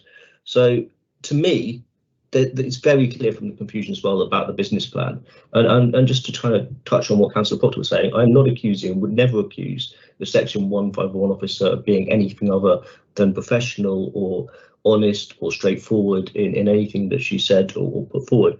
What I've said, and what I specifically said in this report, in our submission, was many of the costs that are being incurred are either out of scope or are not included. And that's how you get to being cost neutral. We don't look at, for example, the write-off of the original proposal to have a new civic centre in Wealdstone and the planning permission, all the capital expenditure that has to be written back to capital. That's not included in this. The fit-out cost of forward drive isn't included in cost neutrality. The fit-out of the Harrow New Civic, where I say, and had a go at for saying unknown but likely to be millions, that was the best figure I could get from briefings with officers. And I didn't want to, push them to go into a specifics because I understand we don't have a plan for the Harrow New Civic. We haven't gone through planning permission for it, and therefore it would be unrealistic for them to come out with a absolute figure as to this is what the fit out cost would be. But I asked, based on what they were doing in forward drive, what would it likely be? And the answer I got was 1 or 2 million. So it is as close as we could get to a figure, but it isn't included in a business case. So I've tried to be fair throughout this whole thing. I don't want to go into too much detail on the finances because, as has been mentioned, it's a part 2 item, and I don't think really helps to go into the minutiae of it. I think the clear thing is that we are spending significantly more than we ever planned to do, which therefore pushes it outside of the budget framework, and that there is no evidence of a good, well researched and, more importantly, a business case put in front of cabinet members as part of this decision making process, which therefore to me makes this cabinet decision subject to call-in. Now, if officers come back with more consultation and with a business plan and with the evidence on parking, clearly it would then go ahead. but until you have that, I don't understand how people are making evidence-based decisions and how people are properly talking to and engaging with stakeholders. Thank you, Chair. Okay, thank you, Councillor Osborne. I'm going to move on now to Councillor Lee. And then if there are no further hands up, we will look at sort of withdrawing to conclude. So Councillor Lee? Yeah, I just wanted to go back to my earlier question, just on access to front office officers and the public by moving to the smaller site having a smaller site in Wealdstone. Is there actually any difference in the amount of interaction which would be having with the public and with officers by having that smaller site? Hopefully that's a simple enough question. So any difference with access to the public?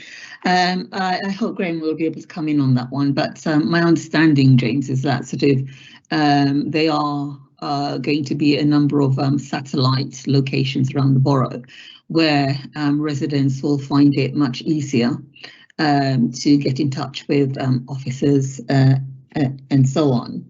So it will be a greater benefit to residents to have easily accessible location that they can go to for advice rather than just one in one position. And Graham will correct me or add to what I've said. Well, thank you, Chair. I'll just pick up on some of the points. The new civic centre, even though small in size, has got big in stature in its sense, that it will be open to community space as well as councillor space. There's also office space for a number of officers to work there if they need to or want to, because most of them got an opportunity to go down the depot. So, but what we're looking for, so that can be a front door to the council services, those that need it. One of the areas we have to look at is homelessness. We also look at children in need come through and when they meet up. But they're also investigating where we can actually go out to the community better than we do at the moment. And so some of that is you can make an appointment to meet someone in a local library because they've got accommodation space, but there's a number of other options that can be explored. There's also the use of the Harrow Arts Centre, and we've also got the library in the centre of Harrow, although that wouldn't really be used to that extent. It's more primary purposes for residents to access online stuff as well, or we could have someone there who supports people to access council services. And if I'm allowed to, I would say that the government has it is this digital by design. So most any application you make nowadays has to be done online. So we're opening up a lot of services so you can connect better together across the board. I think we keep coming back to this thing around parking and accessibility, and I think it's quite clear. I think people should really go down Wealdstone High Street. It's already got better bus service and connections than it has in other parts of the borough. And parking itself is sort of in an office building. The 40 spaces is above the quartile figure that's set out in the London plan. It's they say we can actually go a lot less than that, but we thought 40. And additionally, there is the surface level disabled parking as well that's also present at the new civic centre still. The option is, and we keep coming back, there is a lot of reports here, and I understand it takes a lot of time to read through them. But when we took it to Cabinet last week, this isn't something that just sort of put the finger in the air and said, oh, this is a good idea. This has come forward over a long period of time. So when we started talking about flexible working, we was talking about this a number of years ago in the council. And pre-COVID times in 2019, a number of staff were already trialling out new ways of remote working on the ambition of moving to a new civic centre site. And then even at that stage, people were talking about flexible working in its truest sense, of where you can work remotely, you can go in and make arrangements to go in at certain times, and rooms are bookable. You just go online and book a meeting room if you've got to meet someone in the depot site. the rooms are bookable if you want to meet someone in the new civic centre site, or if you want to go down the arts centre and book a room. They're all bookable from staff of where they need to locate and where they need to work from. And I'll take you right back to what this decision is about. It's, do we build a very large civic centre, nearly 40,000 square foot of space that would be unusable, or do we take advantage, take advantage really of a world-changing environment? And I say it's world-changing because we're not the only one, we're behind the curve on this, but building something that's fit for what we need and not some golden palace that we would sort of, people to look up to. The world is looking at local government in a different way. We don't look at historical buildings and for local government the way we used to. And our brutalist use of concrete award-winning building we currently got, and that's going to cost, to keep it on that site would cost 40 to 50 million pounds, and it wouldn't be money well spent. So overall, it's not that we took a quick decision. This has taken a long time in the planning to get to this stage. We've been to Cabinet more times than I can ever recall, through right back to 2016 or 2015 when we started going to Cabinet with this. I remember going to Cabinet in 2018 3 times. We've been to, that's when Councillor Ferry was the Cabinet member. We've been to Cabinet all the way through the pandemic with a number of these reports, and they're not sort of back of the fag packet approach. This is sort of something that's been worked through and estimated that we make a decision, and this is what Cabinet did, made a decision that we look at the way of flexible work and embrace it and do it properly. And that way we can implement something that, that can allow people to work in that flexible way, but also have a presence in the Willstone High Street, have a building where people can work from, and residents can access the services they want rather than having to pay out for the Golden Palace. Thank you. No, thank you, Councillor Henson, on that. I think it's quite useful to know that there is still accessibility from both sites, and I take it actually most of the staff would be forward drive would be back office anyway, not needing to see members of the public face to face necessarily, but if have to, they can still put the meetings. So, and that's what I gather from this. It's not going to change the way it operates. So thank you very much. Okay, thank you everyone. I can see Councillor Osborne's hand is up. We'll hear from Councillor Osborne, and then I think we will need to withdraw to consider all the presentations. Thank you, Chair.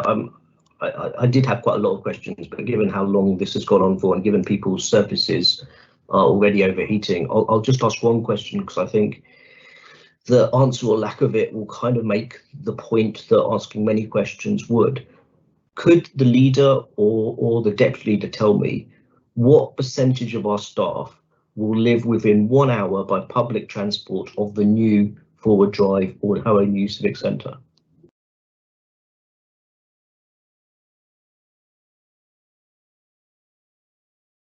It's a hypothetical question because we get a churn on turnover of staff. Okay. But people applying for jobs that come up always look at kind of things that are available to them. Most of our staff do work in Harrow. What percentage of the staff live in Harrow? I wouldn't know that, Paul. Come on. You haven't done any consultation. That's precisely. No, you're not. Hang on a minute. This is getting ridiculous. I'll tell you why. Because with the number of staff, you're only picking a small segment of the staff who are going to be able to work remotely. We've got all our frontline staff have still got to work down the depot in the first place. We've got all our school staff who at the moment are still having to go in, but then they're looking at how they can work remotely as well. I don't keep track of where every single member of staff works or lives. That comes up under the equality report every year, and maybe you should raise it there. But you're being very selective, I think, and it's a silly question. You have a pulse survey. I don't think it would be unreasonable.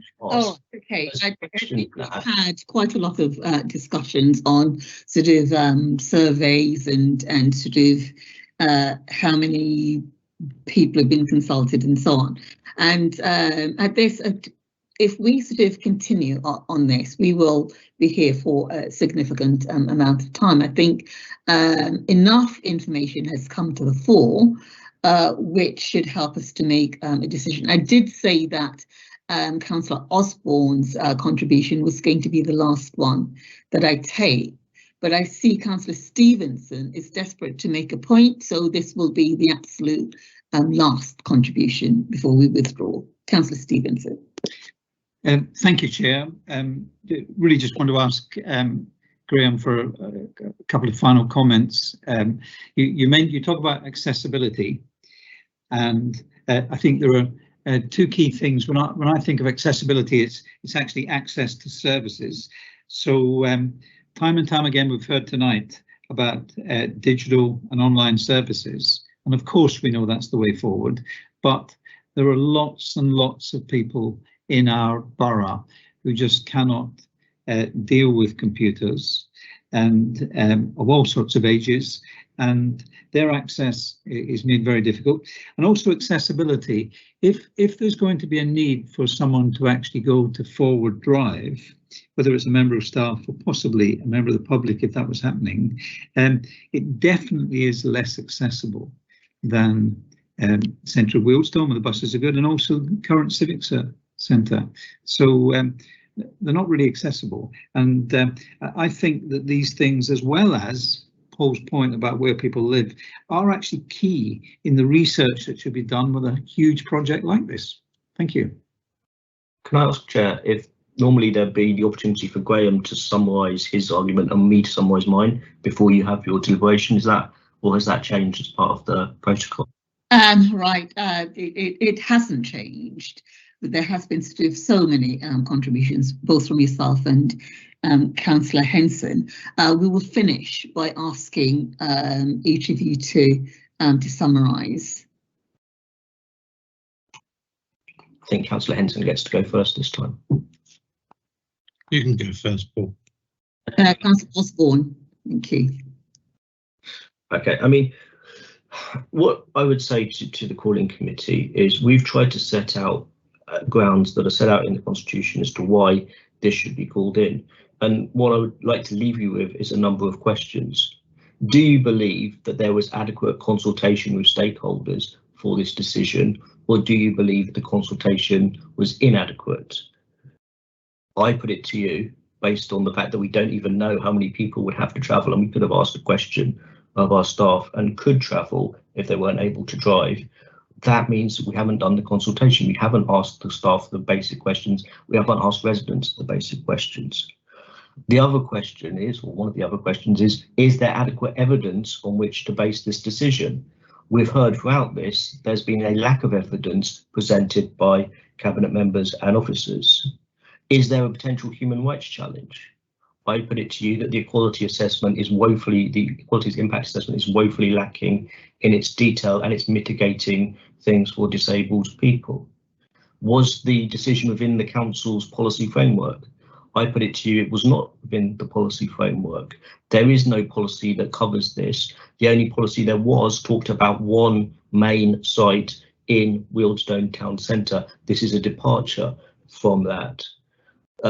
Is this within the budget framework or the budget framework of the council? I put it to you, it's not within the budget framework. We've heard all of these costs being banded around, and then this kind of overriding thing of it's meant to be cost neutral. The fact is, this is never going to be cost neutral. And finally, I would ask you to ask yourself when you go to deliberate, is this action, is this decision proportionate to what's trying to be achieved? Is spending 60, 70 million, depending on how you calculate it, a good use of taxpayers' money in order to get what the outcomes are of this? And I don't think it is. I think the outcomes have so changed from what they originally started off being. The original outcome was to get a new civic centre, and it wasn't a golden palace, by the way, Graham, it was a green palace. If you're gonna, you know, I remember the planning application, it was a horrible building, but nonetheless, the point is, it was going to be one civic centre that the vast majority of staff would be based at, and civic functions would take place, albeit with flexible space for community and all the rest of it.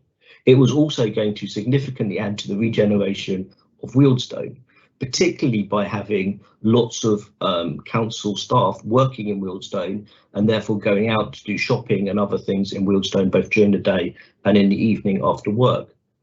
This new thing will not do any of those outcomes. It will end up with 2 civic centres or 1 town hall and a civic centre in Forward Drive. It won't deliver the regeneration because there won't be staff in Wealdstone during the day or in the evening after work. It fails on all of its things and therefore is nowhere near proportionate. And at the same time, the cost has massively increased. So I would ask you, to all of you members on the calling committee, can you honestly say you think there was good consultation? Can you honestly say they think there's good evidence? Can you honestly say this is proportionate? And can you honestly say that the equalities objectives have been fulfilled? If your answer to that is no, then you have to call this in, regardless of whether or not you think going to Wealdstone is a great idea or a terrible idea. Regardless of whether or not you think having everyone in Forward Drive or everyone at the current base or how it would work, the point is, can you answer those questions positively or negatively? And if you can answer them negatively, then you need to call this in. Thank you, Chair. Okay, thank you, Councillor Osborne. Councillor Henson.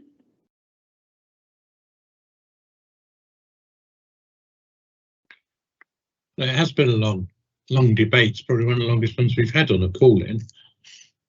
But it's probably summing up all the things that have been asked of scrutiny and taken through Cabinet over the last couple of years as well. You see, the decision to move to Wealdstone was made and agreed some time ago. These reaffirmed when it went out to the tendering process for a contractor, and that report comes to Cabinet in a few weeks' time. So all that is already in place. So the decision is around the size of a civic centre in Wealdstone and do we utilise the space available at the depot sites. That, don't forget, is already being used by council staff who work on the environment and enforcement sort of teams that are based there. Although they're in port cabins at the moment, they'll be moving into some of those floors. And they're also used by the operational staff around streets and grounds. So it's bringing all them people together. There's a number of questions been asked around parking, and I'll say it again that the London plan and everything that comes through with that doesn't actually allow for that much parking with the high PTAL rate that's in Wealdstone. So it's erroneous, it's good words, to try and say that that we need lots of parking there. So even with 40 car parking spaces, which is costing 4.8 million in the budget to put in, so a number of staff to work there, which is I think it's 50 on office space, and councillors who turn up where everyone turns up 5 meetings a year. We've been going to the disabled parking to try and say that 50% of the staff need a car because of a disability. I tried saying before that risk assessments have to be undertaken. The Disability Discrimination Act, if you want to go back to 1996, that it sets it around the individual. So the council would have to take on board any risk assessment to support a disabled person working, and it can make positive discrimination. It's the only one that can make positive discrimination in that area, and so if they needed extra car parking spaces, then we can adjust it accordingly and make them available for the staff, for disabled drivers to turn up. You go on about, we're just turning to some other points. I've spoken at length earlier on about consultations. There have been a number of consultations taking place, and I set a number of that out around how it's been done. But what we've got to remember is this process started back in 2015.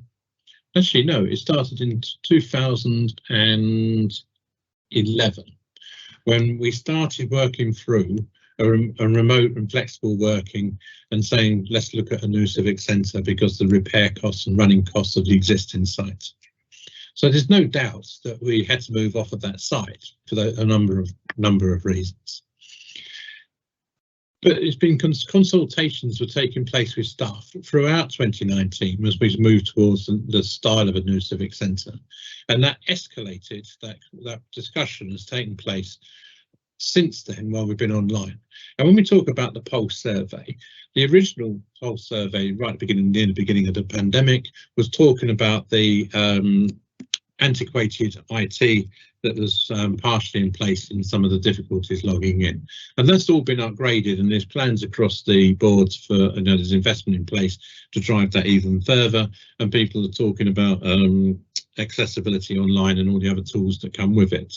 So all of that has been consulted on over a number of different meetings, discussions with staff, and the trade unions have been involved. So it's not like it's some secret idea that's come forward. And then when we come to the decision that Cabinet made, is knowing what the world has changed to, taking advice from all the leading people in the market at this moment in time, looking at what, even if you look at the City of London and around Westminster, where they're trying to convert office space into accommodation now because they know that people are downsizing their ability to move into London. That when you look at the people's lifestyles of how they're changed and they want that more flexible and agile way of working, there's no point building it. All the recommendations come back as saying we don't need a massive building in the centre of Wheelstone for office staff that probably won't be there most of the time. So the recommendation that went to Cabinet, that was the finances are all articulated within the report, was to say by moving to a smaller civic centre presence in Wheelstone, we can actually build more affordable accommodation and also make other investments. That's included investment into parking, by the way, but also investment into the local area and across Harrow. And at the moment, with the costs, our budget is rather stretched as it stands. We've got massive pressures coming down the line anyway about how we manage our own budget, which is why we wanted no detrimental effects on our revenue budget when we went out to all this. But there's a number of people, there's a growing demand on housing in Harrow, affordable housing in Harrow. And this gives us fills all those options that we've asked for. So the recommendations were quite clearly set out. They had been consulted on in different ways, but what we're doing is moving a bit quicker than when we had the old red tape approach of having to sort of, let's do a consultation and a consultation about the consultation, then let's have another report to Cabinet and spend 10 years deciding on something. This is a major change for the borough. It makes some massive improvements to the borough, and I think on balance, of all the information we have available and all the professional reports we have available and all the officer reports that are professional in their field have said this is the right course of action. So that is why we made that decision at Cabinet. Okay. Right, thank you very much, Councillor Henson.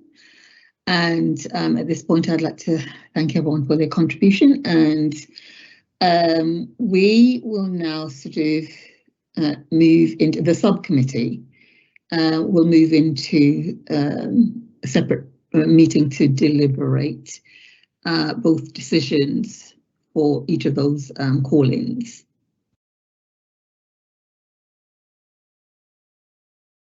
Can I just ask how that's going to, are we going to be? IT will move us into the subcommittee into a separate meeting. Chair, sorry, Chair, do members that are signatories to the calling want to wait and find out the result today, or are they happy for me to email tomorrow? I would like to be, I'm happy to sit by the computer and be joined into the meeting when the announcement happens. I don't know if people have more life than I do, but for me, that's fine. Okay, thank you, Councillor. I'm happy to sit around the computer and wait as well. Thank you. Thank you. Chair, I have to leave to go to another meeting. It started without me at 6:30. I should try and join it sometime. Yeah. I might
to go, and just let me know when you're ready. Okay, we're live.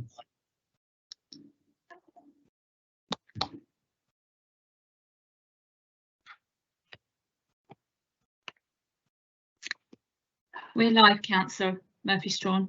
Okay, welcome back to everyone. We had 2 decisions to deliberate, and the first one was on the public space protection order, and we've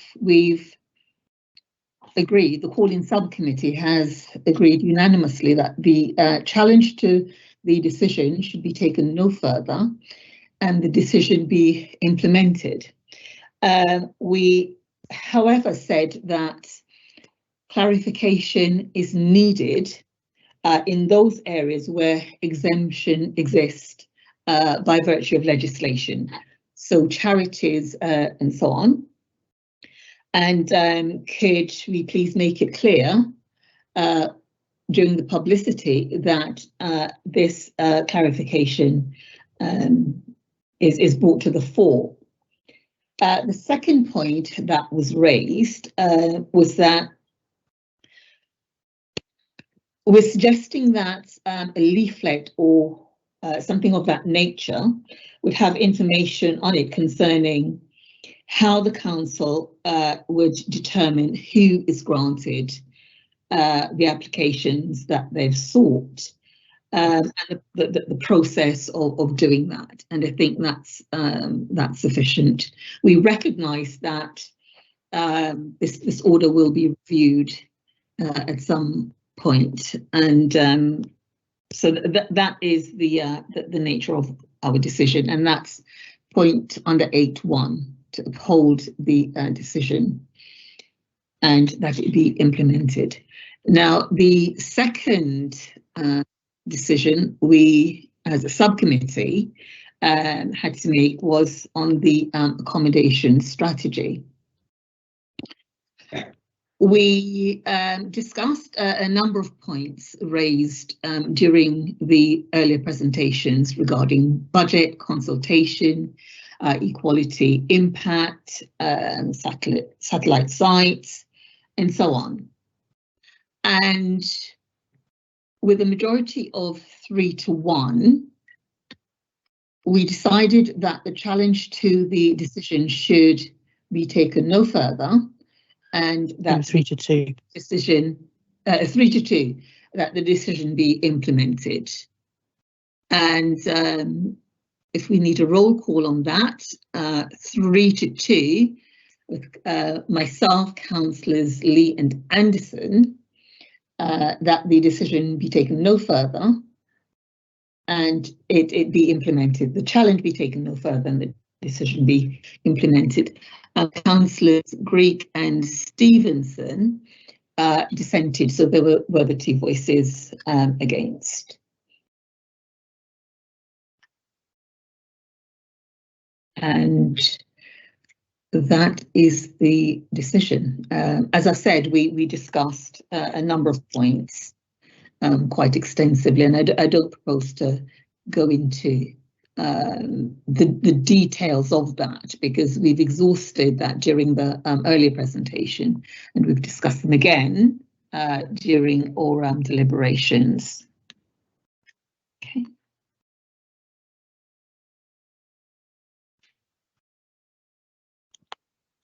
So, Chair, if I may, I think that concludes the meeting. Yes, I was just looking at my note.